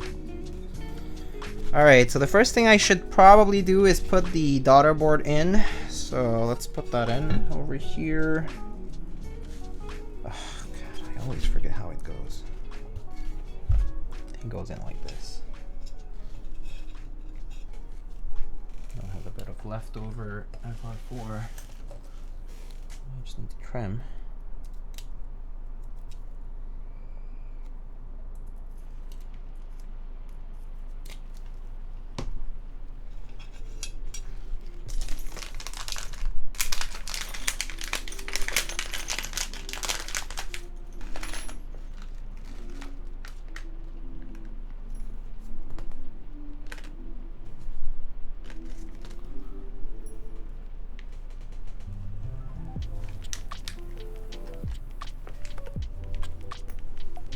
Only one screw?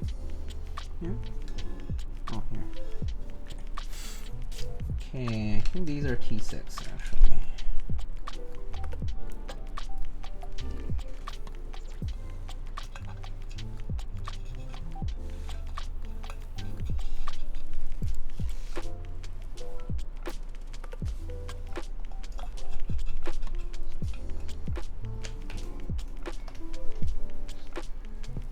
I think that's correct. Alright, and then you just put the wire through here, like that. Dope. Okay, this wire is kind of, is it short? No, I think it should be fine. Just not all the way through. Okay, there. It's kind of taut, so is it gonna be enough for this? I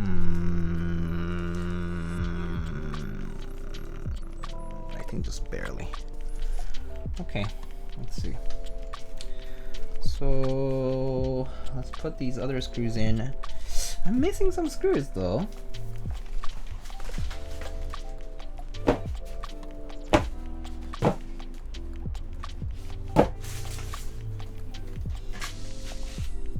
think I'm missing some screws.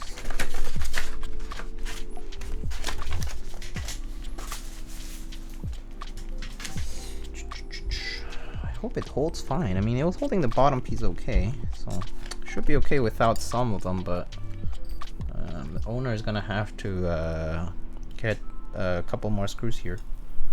It's gonna hold okay because it was holding fine earlier, but yeah, just an FYI.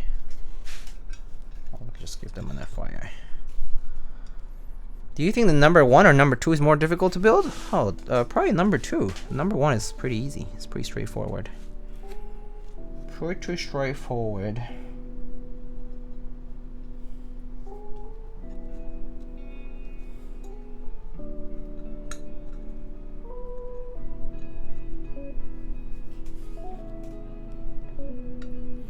260 please, I'm on my knees. Hopefully soonish.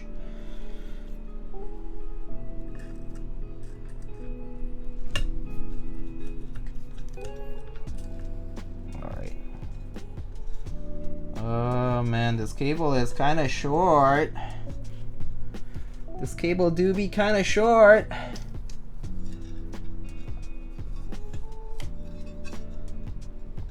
Alright, good thing I always have a stock of cables.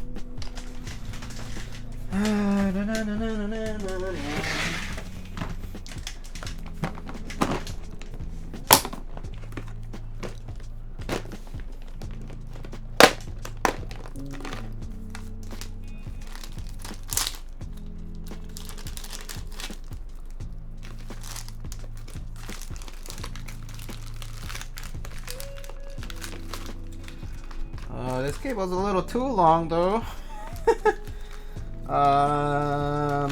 Okay, I'll figure this out. I guess it's okay, but I might have to be a little ingenious with this.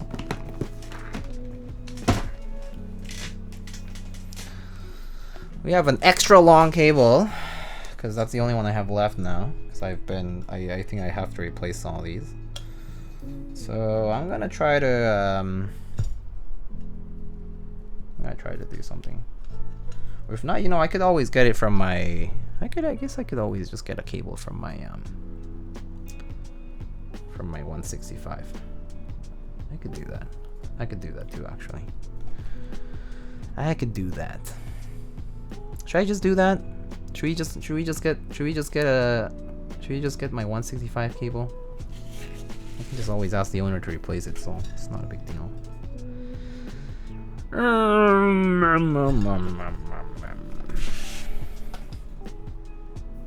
Okay, I'll do that.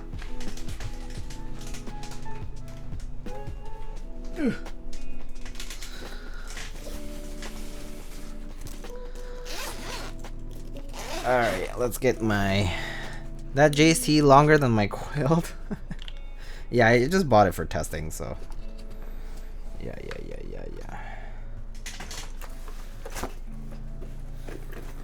Oh, wait, it's my 265. That's fine. That's okay. I guess my 265 will be out of commission for a little bit. Wait, no, fuck, I'm doing all these screws. No, screw that, dude. I'm getting my 165 out. I'm not gonna undo all these screws. Hell no.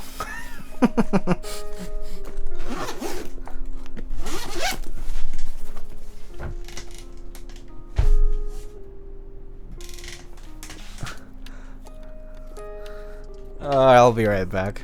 I need to go get the 165.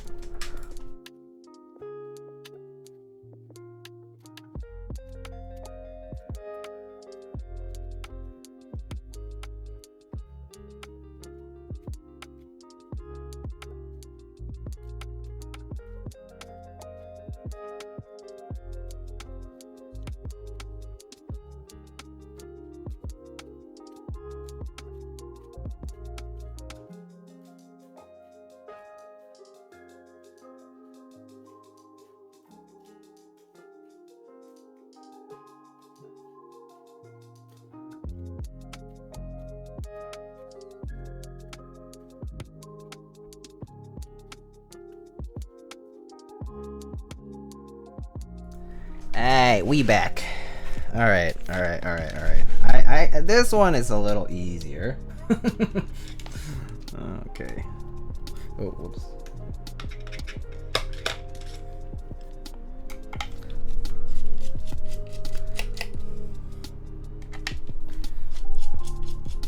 Yeah, guess who's back? Back again. She is back. Tell a friend. I wonder why Keycult would ship out a smaller than needed cable. So they normally ship out the PCBs with 2 cables. They have different size cables for different boards. So they normally ship out 2 separate cables, one for testing and one for the actual board. Pretty sure. Normally, I think that's what happens. I know that in the TKLs, I saw that happen a lot. What happened to this build? Nothing much happened to it. I'm just getting the cable for it. Okay.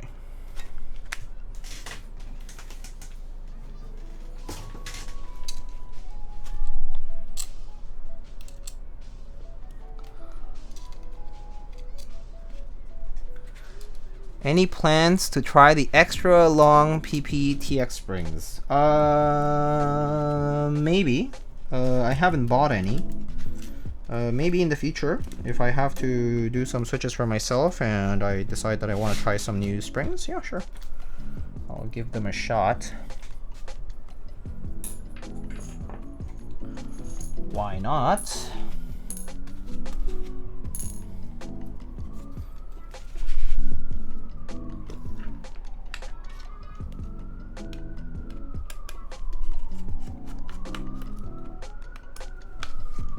What broke? Nothing broke.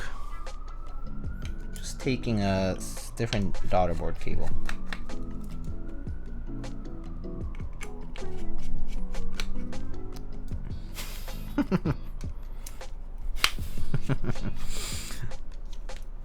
Oh, Drew.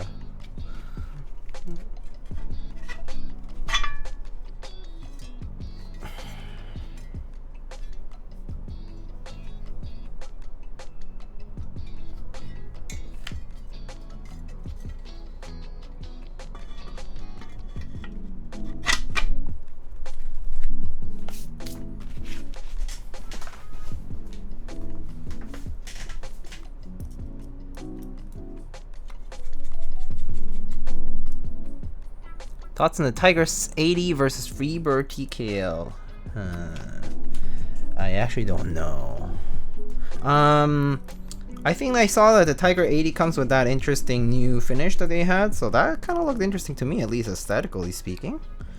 I actually haven't seen the Freebird TKL, I haven't seen it in person. I mean, I just know about it. But, I mean, personally, I would think KVD Fans does pretty good work, to be honest, you know? Like, let me look at the Tiger 80 really quick. 225 ready to ship. And it comes with 1.2mm PCB, RGB, blah blah blah, leaf spring mount, so basically gaskets. And there's like all these videos of it. Let's see, plate, silicone socks, switch pads, PCB phone tape mod. Okay. I think the Tiger looks pretty interesting, to be honest. The Freebird is more bare bones than this, I think. 240. TKL plate. How does this mount? Screws and gummy O-ring. So top mount and gummy O-ring, I guess.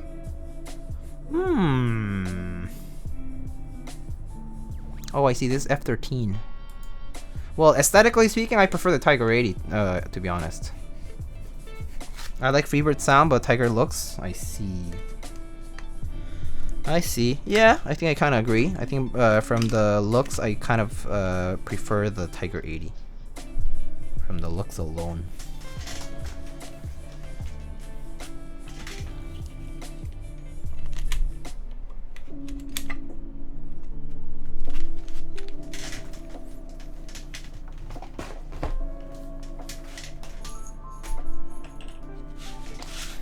Alright, let's try this cable now.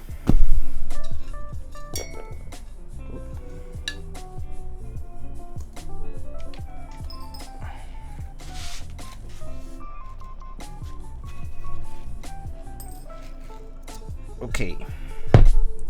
So see? So this cable, I'm pretty sure... Is it the same length? Nope, it's slightly different. So as you can see, it is maybe... It's just a very small difference, like it's like a centimeter maybe. So yeah, it's not a big difference, but it's something. It's enough, I guess.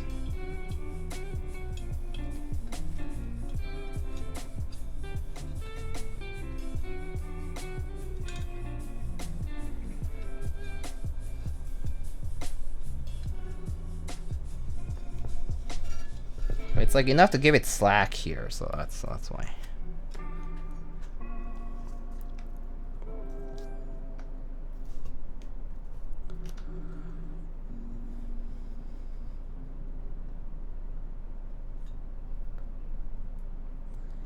Tiger only have F13 and Wind Key. Oh, I see. I guess the Wind Key part is kind of for me, but I guess it's fine. You know, I guess it's okay. I personally am a bit of a stickler for Wind Keyless, but Wind Key is fine too. To be honest, it's not like that big of a deal.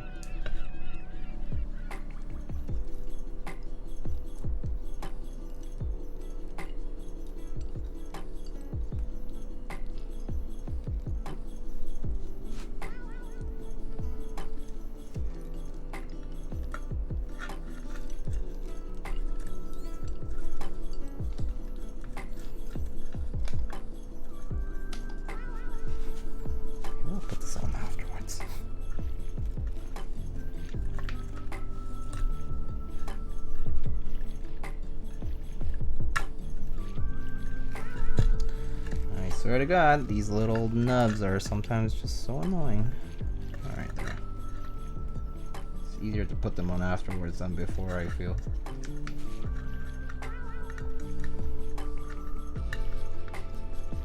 Alright, there.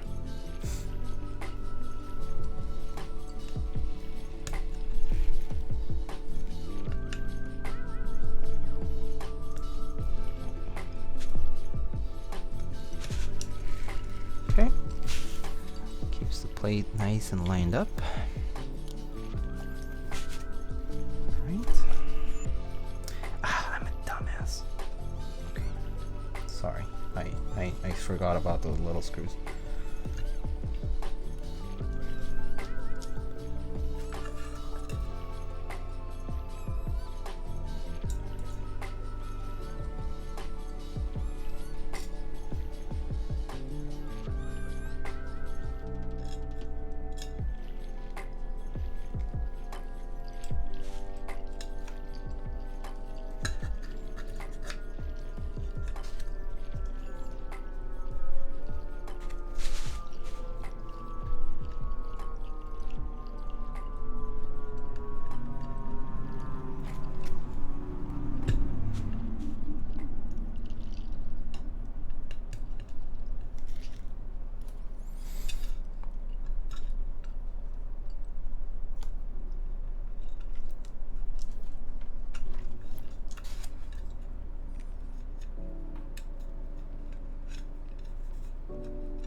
Okay.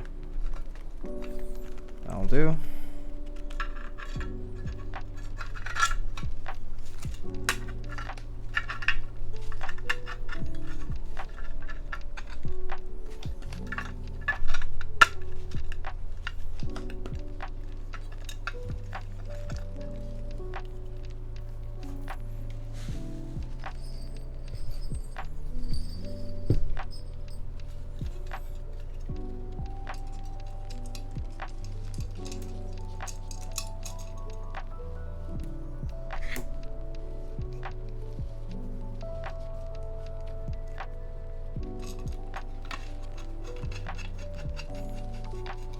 How do you like your eggs? Over medium. Or scrambled. Or eggs Benny. I love eggs Benny. Eggs Benny my fave. If I can have eggs Benny every day, I would. If I have good hollandaise sauce, of course. But yeah, I love eggs Benny.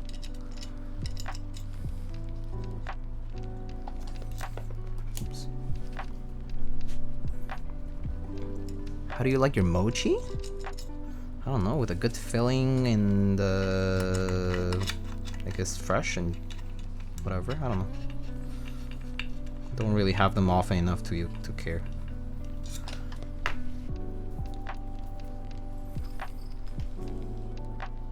I want Diego's eggs.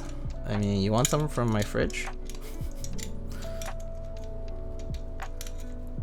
I just bought a dozen of eggs from Brooklyn Harvest. I think they were like 3 something, or maybe they were $2.99. My grocery bill's been going up lately.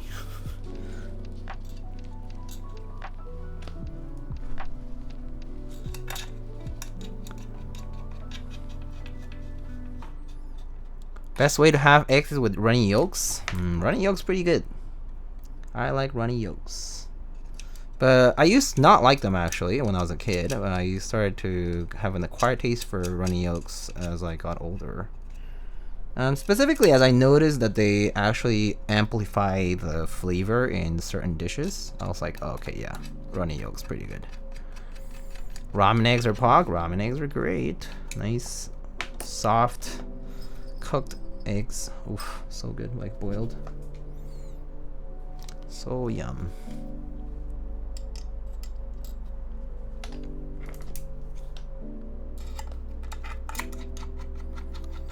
Going broke trying to eat? Yeah, seriously, dude. The white is fluffy and the yolk is liquidy. Yeah, that's. So if you look up Cafe Maddie's like egg way, like soft boiling eggs like recipe, she does it really well. Basically all you need is like a half a cup of water and you can cook eggs right from the fridge, so you don't even have to take the eggs out beforehand or like do anything complicated. You just have a small saucepan and then just put like the eggs in and then just barely fill the pot, and then it only takes like 7 minutes to cook them. It's very easy, super easy, super easy.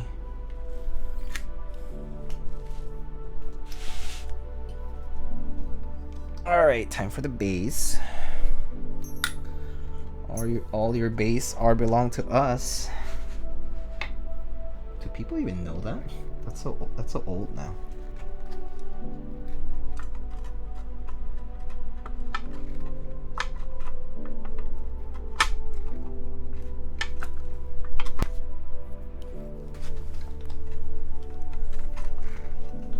Because it's brass, but this is a little tight. There we go.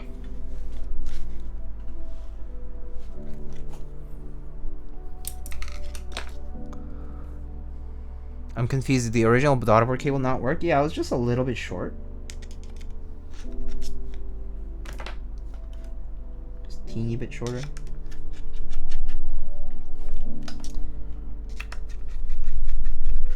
How do you like your NRD Nest? I like it. I mean, it's pretty simple. I mean, I don't know what else to say about it. Like, it just holds keycaps and it looks nice. That's about it. That's about it.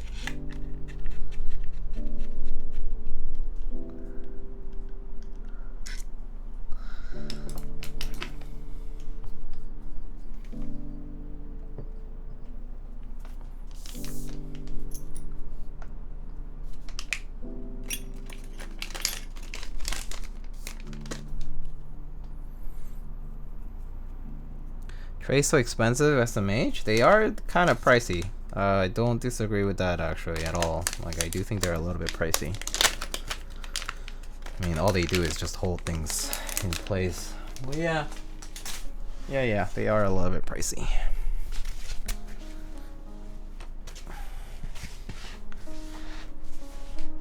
I was gonna lose switches tonight, but have no strength to do so. Oh. Could I eat some jampong right now? Ooh, I want some jjajangmyeon right now. Extra with hot rice and soy sauce. Classic. Don't forget to add some toasted sesame. Yummy. Toasted sesame. Okay, so what keycap shall we put on today?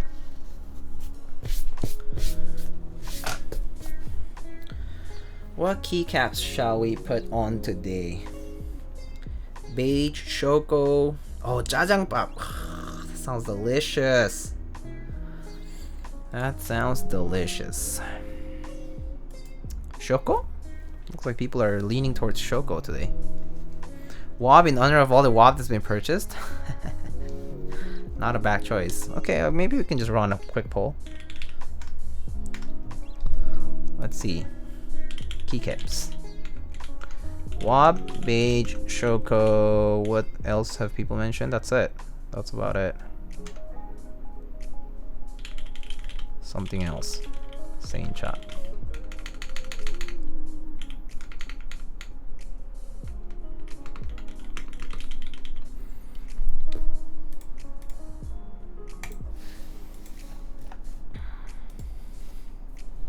It doesn't matter because it's silent switches. I mean, for the looks though, for the looks.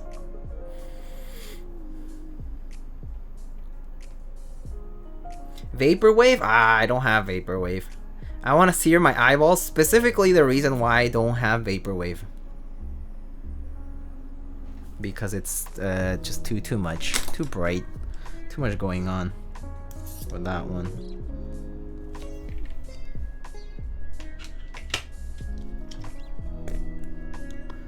Do you like Analog Dreams? I do. I think it's a really wonderful set. It's probably one of the sets I thought came out super nice.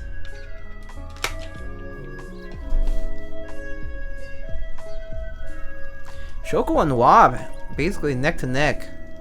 Oh, looks like Shoko is getting the little bit of an edge there.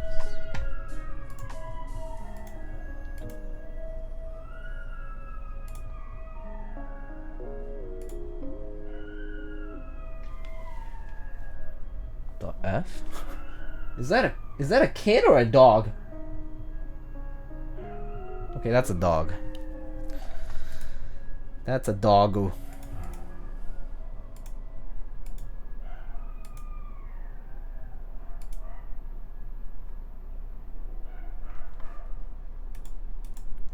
I vote kid.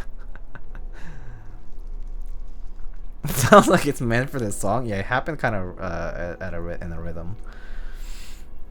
In New York City without ambulance and police somewhere. Yeah, true. I guess Shoko's gonna win it today. Shoko's winning it today. Good thing it's on my capsule, I think, so I can just go and get it from there. Alright. Let me go get that really quick.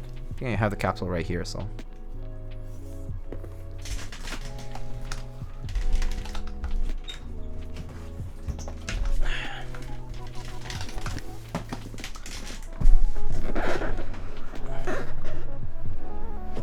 What's the difference between M1 and M2 multi-stage for what? I have no idea. Like chip? M1? M2 chip? Like the Apple chip? Springs? Oh. Oh, I mean multi-stage springs are basically the only difference for multi-stage springs is that they just are longer, and basically by doing like multi-stage, you can. I thought you meant Apple too. Yeah, seriously, because that's pretty recent too. But yeah, multi-stage springs, what they basically like enabled you to lengthen the spring by quite a lot, while not adding too much load. So you can control how much load you add to the spring in stages, in that sense. But I haven't really looked too much into them.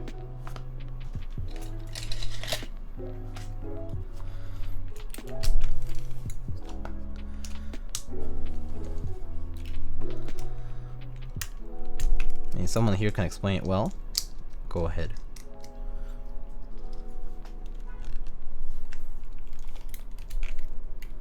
Imagine having different densities of material, the effect of how it feels, like almost like a mattress. Some parts of the spring are tighter, some others looser to give the desired feel. Okay, that's a good one. Yeah, I think that's pretty good. Yeah. So basically by having multiple stages, it allows you to control like the amount of, in this case, like the spring load at each point. And basically maybe like for the first, part of the displacement of like, when you're pressing down on the switch, it's gonna feel like lighter, but then as you go further down, it's gonna feel heavier.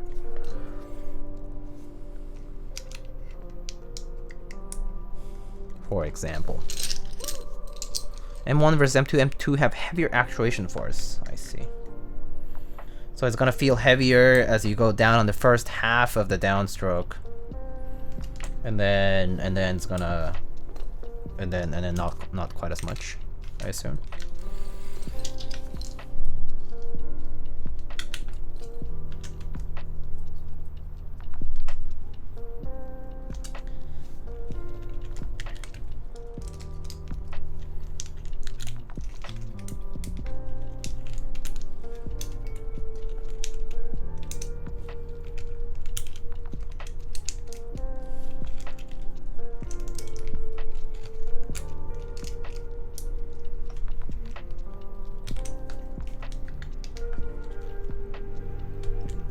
Very coincidental that I have the exact layout that I want on this.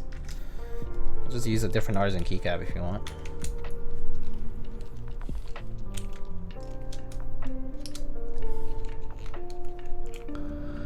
F, it's so hot. And me, how hot is it over there? Here today was pretty warm. It was like Celsius, I think it's like 28 or something. 29 actually. It was really hot today. It's really hot today. Did not enjoy today.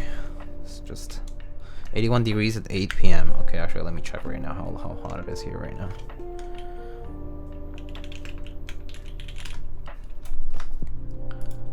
Okay, here it's like 75. So not too bad. But 80 sounds rough, dude. That sounds rough. Yeah. Global warming's not true, right? We don't. I don't know of such things. My friend wants to build a board with GMK handlebar and use random spring weights from 40 to 100. Why though? Why though? Actually, why though?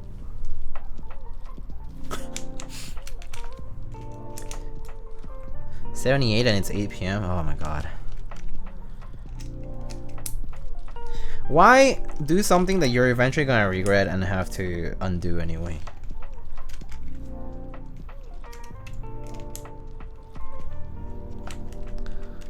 Your friend might be evil. Chaotic evil kind, huh? Your friend's alignment is definitely not very friendly. He's 15, so oh, okay. I guess that sounds like a 15-year-old thing to say, perhaps.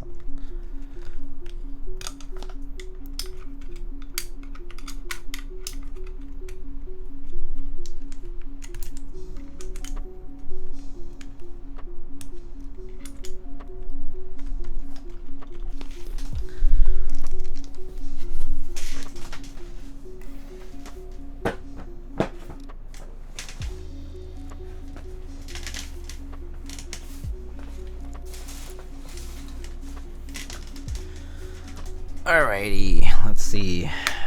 We also need some artisans over here. Maybe some different ones today. Let's see. Ooh, I think this one would look pretty good. I'm gonna use this Cosmo over here. And I'm thinking maybe either the Tokipi or this Sodi cap. It's like a blank, so it's just a cute blank. Could look good. It's a little more on the bluer side than the light bluish color that I have here. Yeah, I think that works. Toki peel could look good too, though. Either is fine, to be honest. Oh, let's try this new blank from Mr. Bludgeoned Caps. Bludgeoned Caps. Blood Caps. Just got this in the mail recently.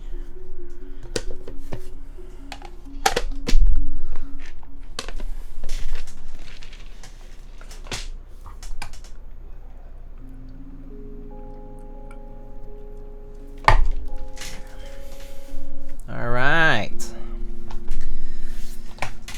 Let's check it out. Imagine owning a Keycult.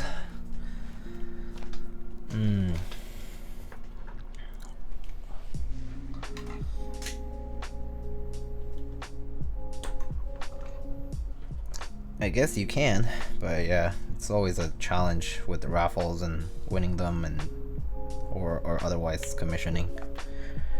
So yeah.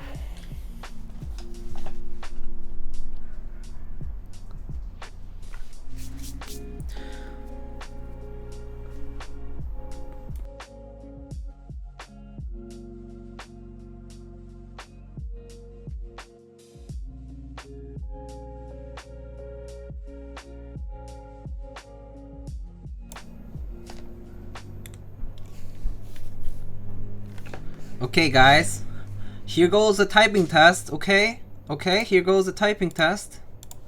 So here we have silent alpacas on an aluminum plate. Okay, here goes the typing test. 3, 2, 1.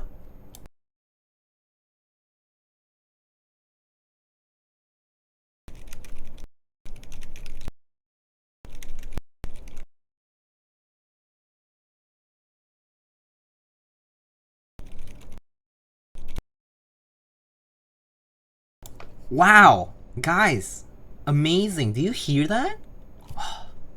Whew. Sheesh. Woo, unbelievable. I loved it. Loved it. Loved it. Okay. Alright. Alright. Here's the actual typing test, my bad.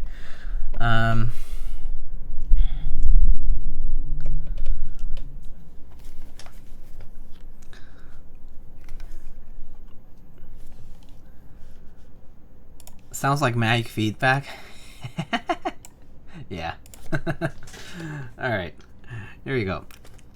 We have GMK Shoko on some silent alpacas with an aluminum plate. So here we go.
There it is.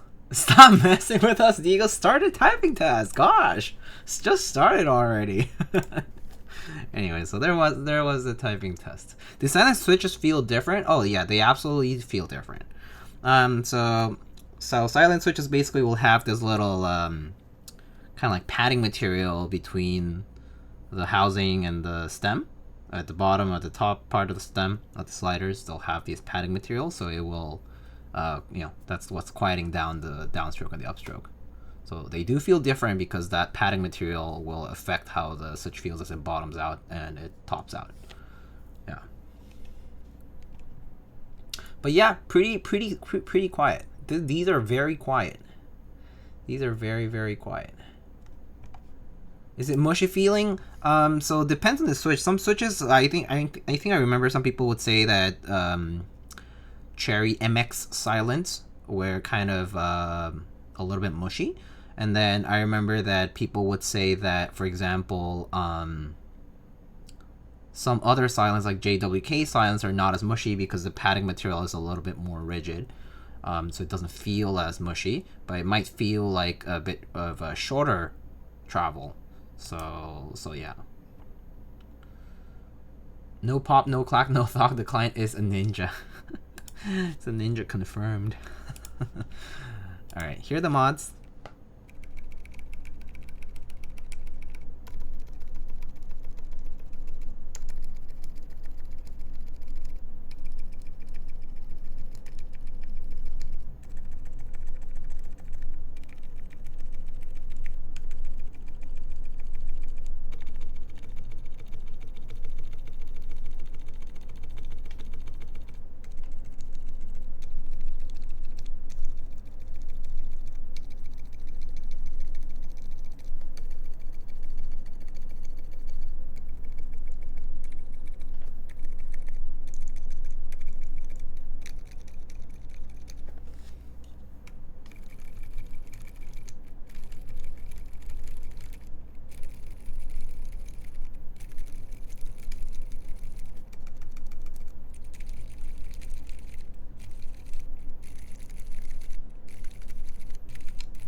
So that's how quiet it is.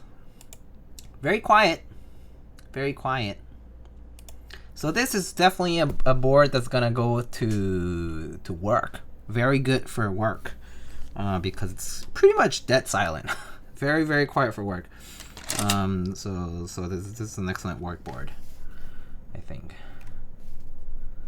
Wow, wife said, "Do not wake the baby." Client says, "No worries." Yeah, I guess that would also be a good reason to have that.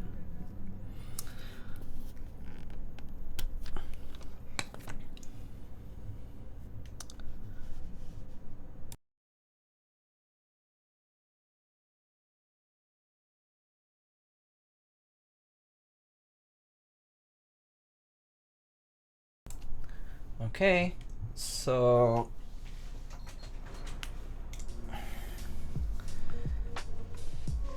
bringing Keycult to work, one of the biggest flexes you can ever do. What if work is at home? Could be at home. Who knows though? I don't know. Alrighty, so this is what the board looks like. Looks pretty clean. The ocean gray definitely looks a little lighter on this particular lighting. My lighting is pretty strong. Like it's pretty bright. But nonetheless, looks pretty cool.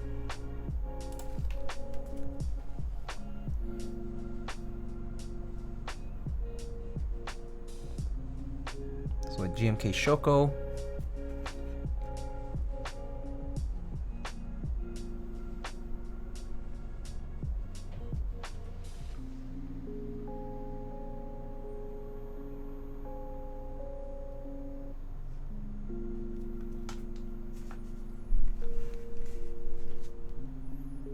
There's a side profile.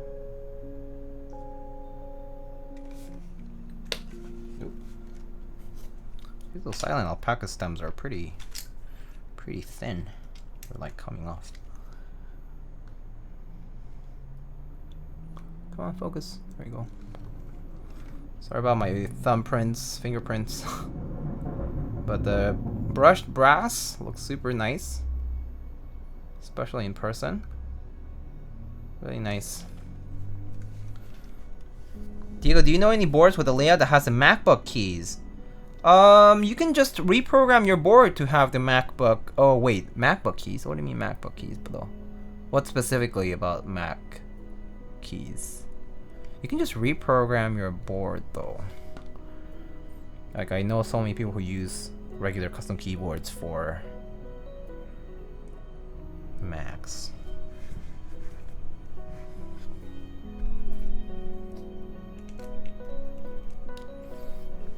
The 4 keys to the left side of spacebar, so that's what? Function, Control, Alt, Option, and Command?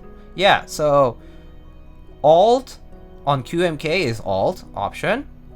GUI, L GUI or Windows key basically, is gonna be Command. And Control is Control. And then Function, I mean, you can program, depending on the size of the board, you could program, you know, F1 through F whatever. And you can use things like, you can go to keyboard settings on your Mac, your preferences. You can change how the keyboard behaves based on the F arrow pressing. So you can adjust that too. Like I use carabiner elements to control my keyboard behavior when plugged in for Mac, and that works fine for me. But you can also use like the native Mac preferences and adjust that too.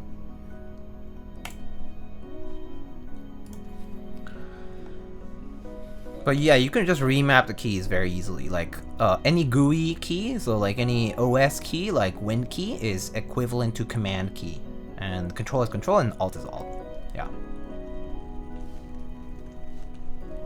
This is actually pretty nice. I really like silent alpacas for like a silent switch.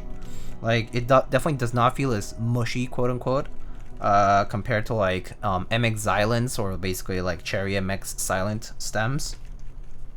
And yeah, it's a very pleasant bottom out. That said, it definitely feels a little bit shorter in the travel because of the pads, because they're a little bit more rigid too. But if you want a silent switch, this is so nice and quiet. Like it's super quiet.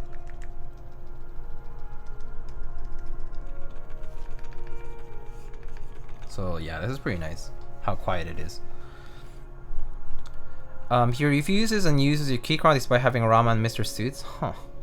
That's so odd. You can just reprogram your keys. It's so easy. I mean, if you want the keycaps to have the right legends, then just either use a layout that works. Like, you know, at least for 625, you can just switch these around however you want. And then if you want to do like 7U and use the 1.5s, I mean, some sets have the 1.5 super keys or the command keys as a separate kit. Yeah, like the Omni-type sets like Modern Dolge and other ones, they have the command and option keys for their Mac like child kit, so they can always buy a key set that has those legends on them. So yeah. Mac keys, lol. Yeah, I mean, I personally don't think it really matters. I just reprogram my board to make it work. So, but yeah, this is super nice, guys. I think for a silent board, this is actually excellent. This is like peak silent board. Okay, guys, let's predict what kind of stuff am I gonna see in the comments if I publish a typing video on YouTube. I can already hear it, or not hear it maybe. Haha. Anyway, but you know. Haha, silence in the Keycult, what a waste. Bro, did you raise the volume on your mic? Cause I can't hear anything. Things like that, I'm sure I'll hear a lot of that. Or I'll read a lot of that. I don't know, or maybe there's gonna be no comments because it's a silent board. A video of a silent board, so there's no comments. No one's gonna watch it. Anyway.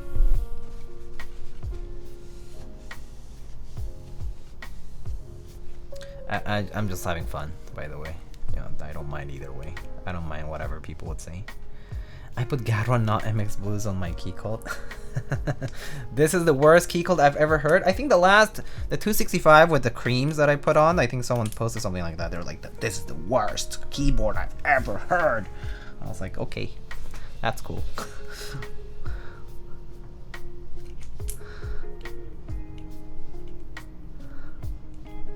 Yeah, I thought it was funny. Sounds like a rattling stab. Yeah. I mean, to each their own, though. I mean, I personally, I don't disagree with the fact that creams sound a little unique. I don't personally love the sound of NK creams, like Hail cream switches, but yeah.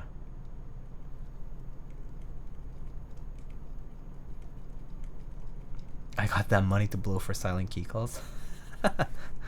Why didn't you put MX Blacks on it?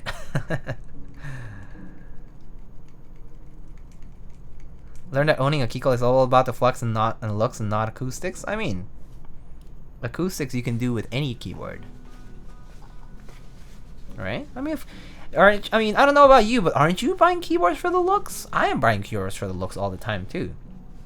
You know, best clacky switches on the 265. So I actually really like how my 265 sounds with the red switches. I can actually bring the 265 that I had here.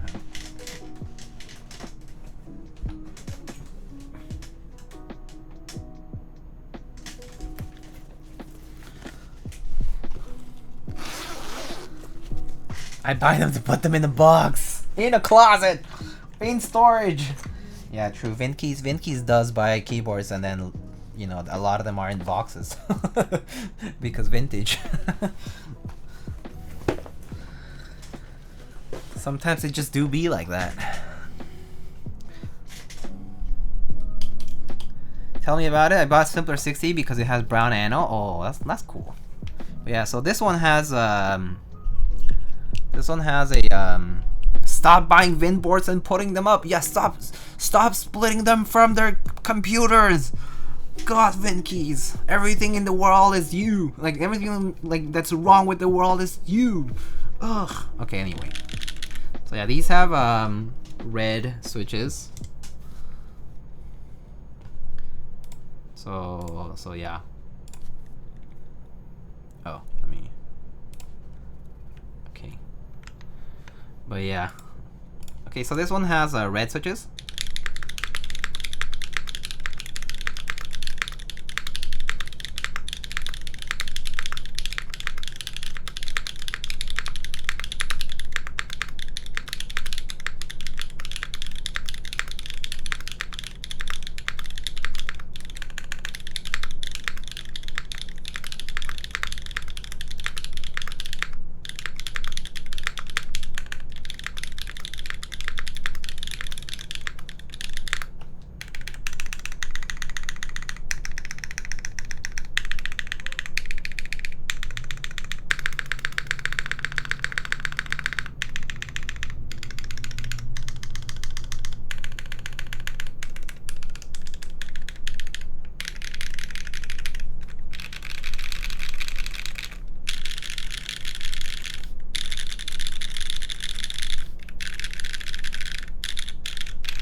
Yeah, so that's what this one sounds like.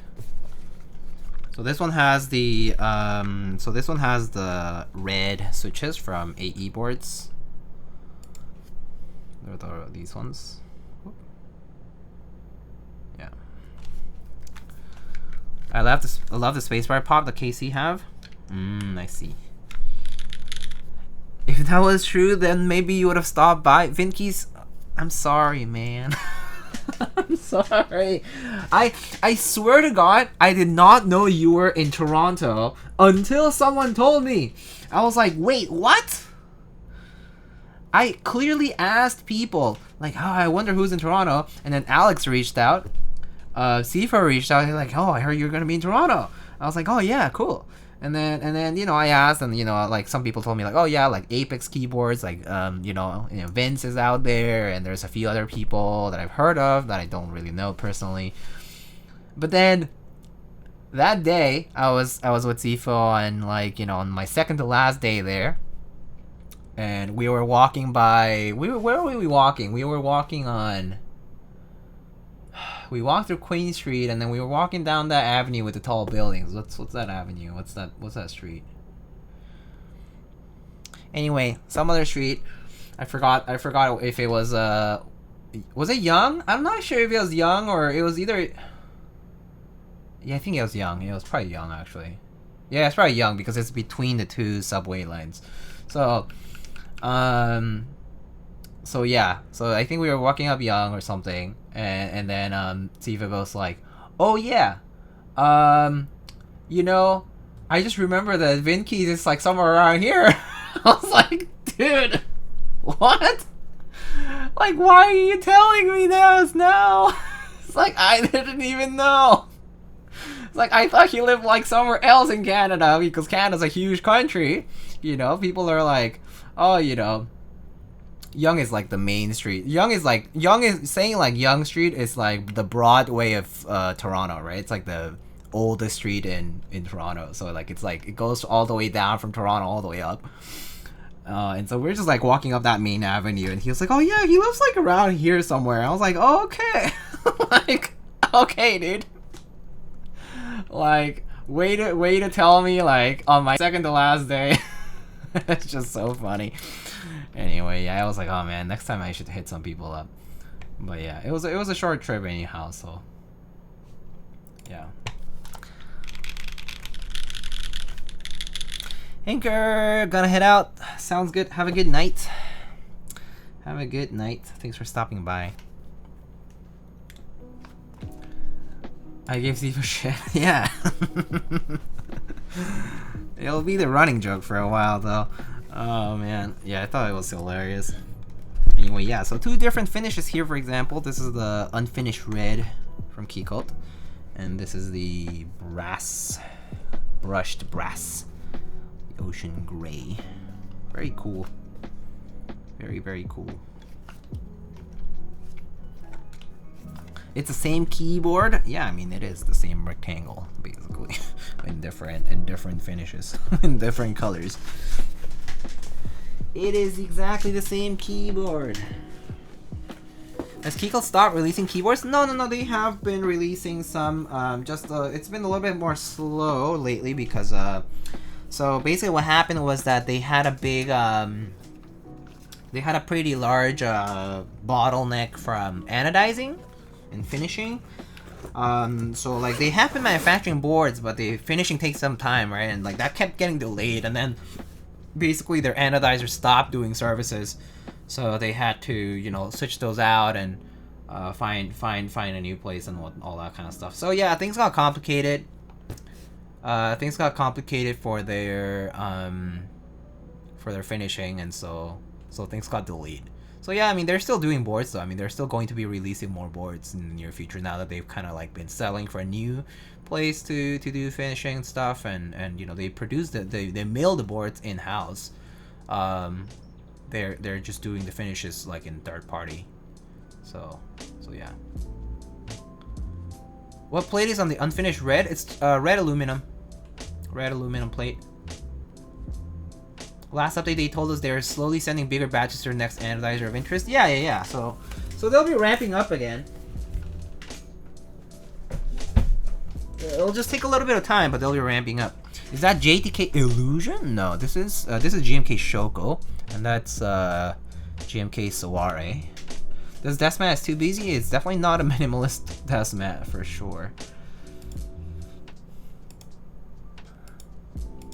Alrighty. So let's get shall we get a raid going?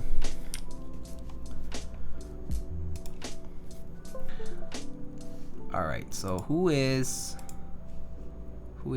currently streaming?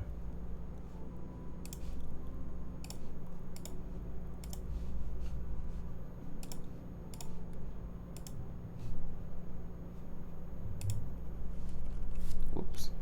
I think I accidentally put it on DFU mode. There. Alright.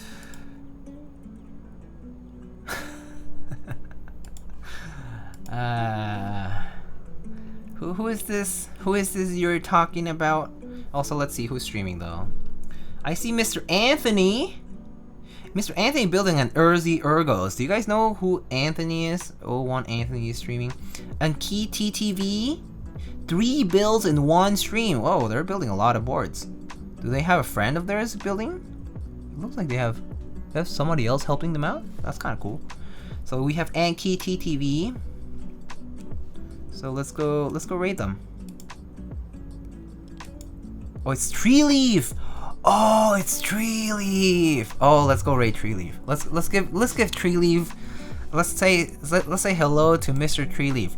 Mr. Tree Leaf is the person who comments on like literally every existing video that I know on keyboards. I feel like if I don't see a Tree Leaf comment, it's kind of weird. But yeah, he like lives on YouTube. Talks in the third person. Yeah, talks in the third person. Yeah, Tree Leaf is a very, very interesting person. Don't really know them personally, so I can't really say much about him. Yeah. The Tree Leaf is disappointed. Maybe they'll be disappointed. No stop? Wait, why? Why? Alright, let's go raid Tree Leaf. Why not? You know? Why not show some support for someone who is streaming for maybe the first time? I don't know. But the most annoying community member in 2021, did they win an award? Let's make a tree and leaf. Yeah? Oh, actually. That's pretty funny. Were the Mekis things actually posted? Let me see. Announcements. Community announcements? No, where's that thing? Discord awards.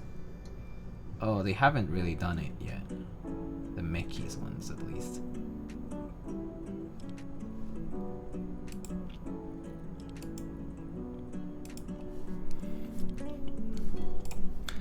All right, let's go give him a raid, cause why not? All right, friends, thank you so much for coming by. So the next stream will likely be the near field ergonomic, which I can actually show you really quickly here.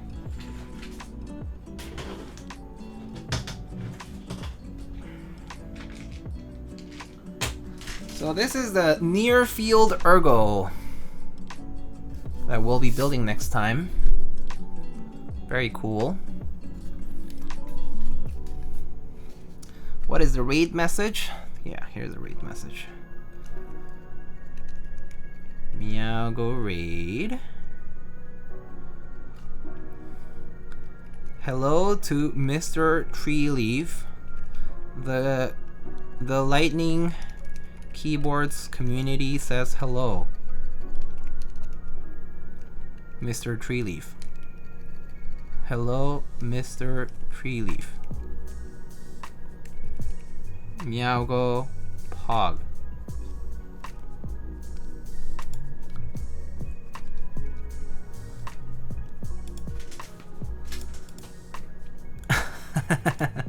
Last wise vibe. Alright, friends. Take it easy. Ankit isn't Treeleaf, by the way. Oh, it's not? I've been debated. Okay, no, I don't care. Okay, we're keeping this raid message. I don't mind. We're gonna go. See ya.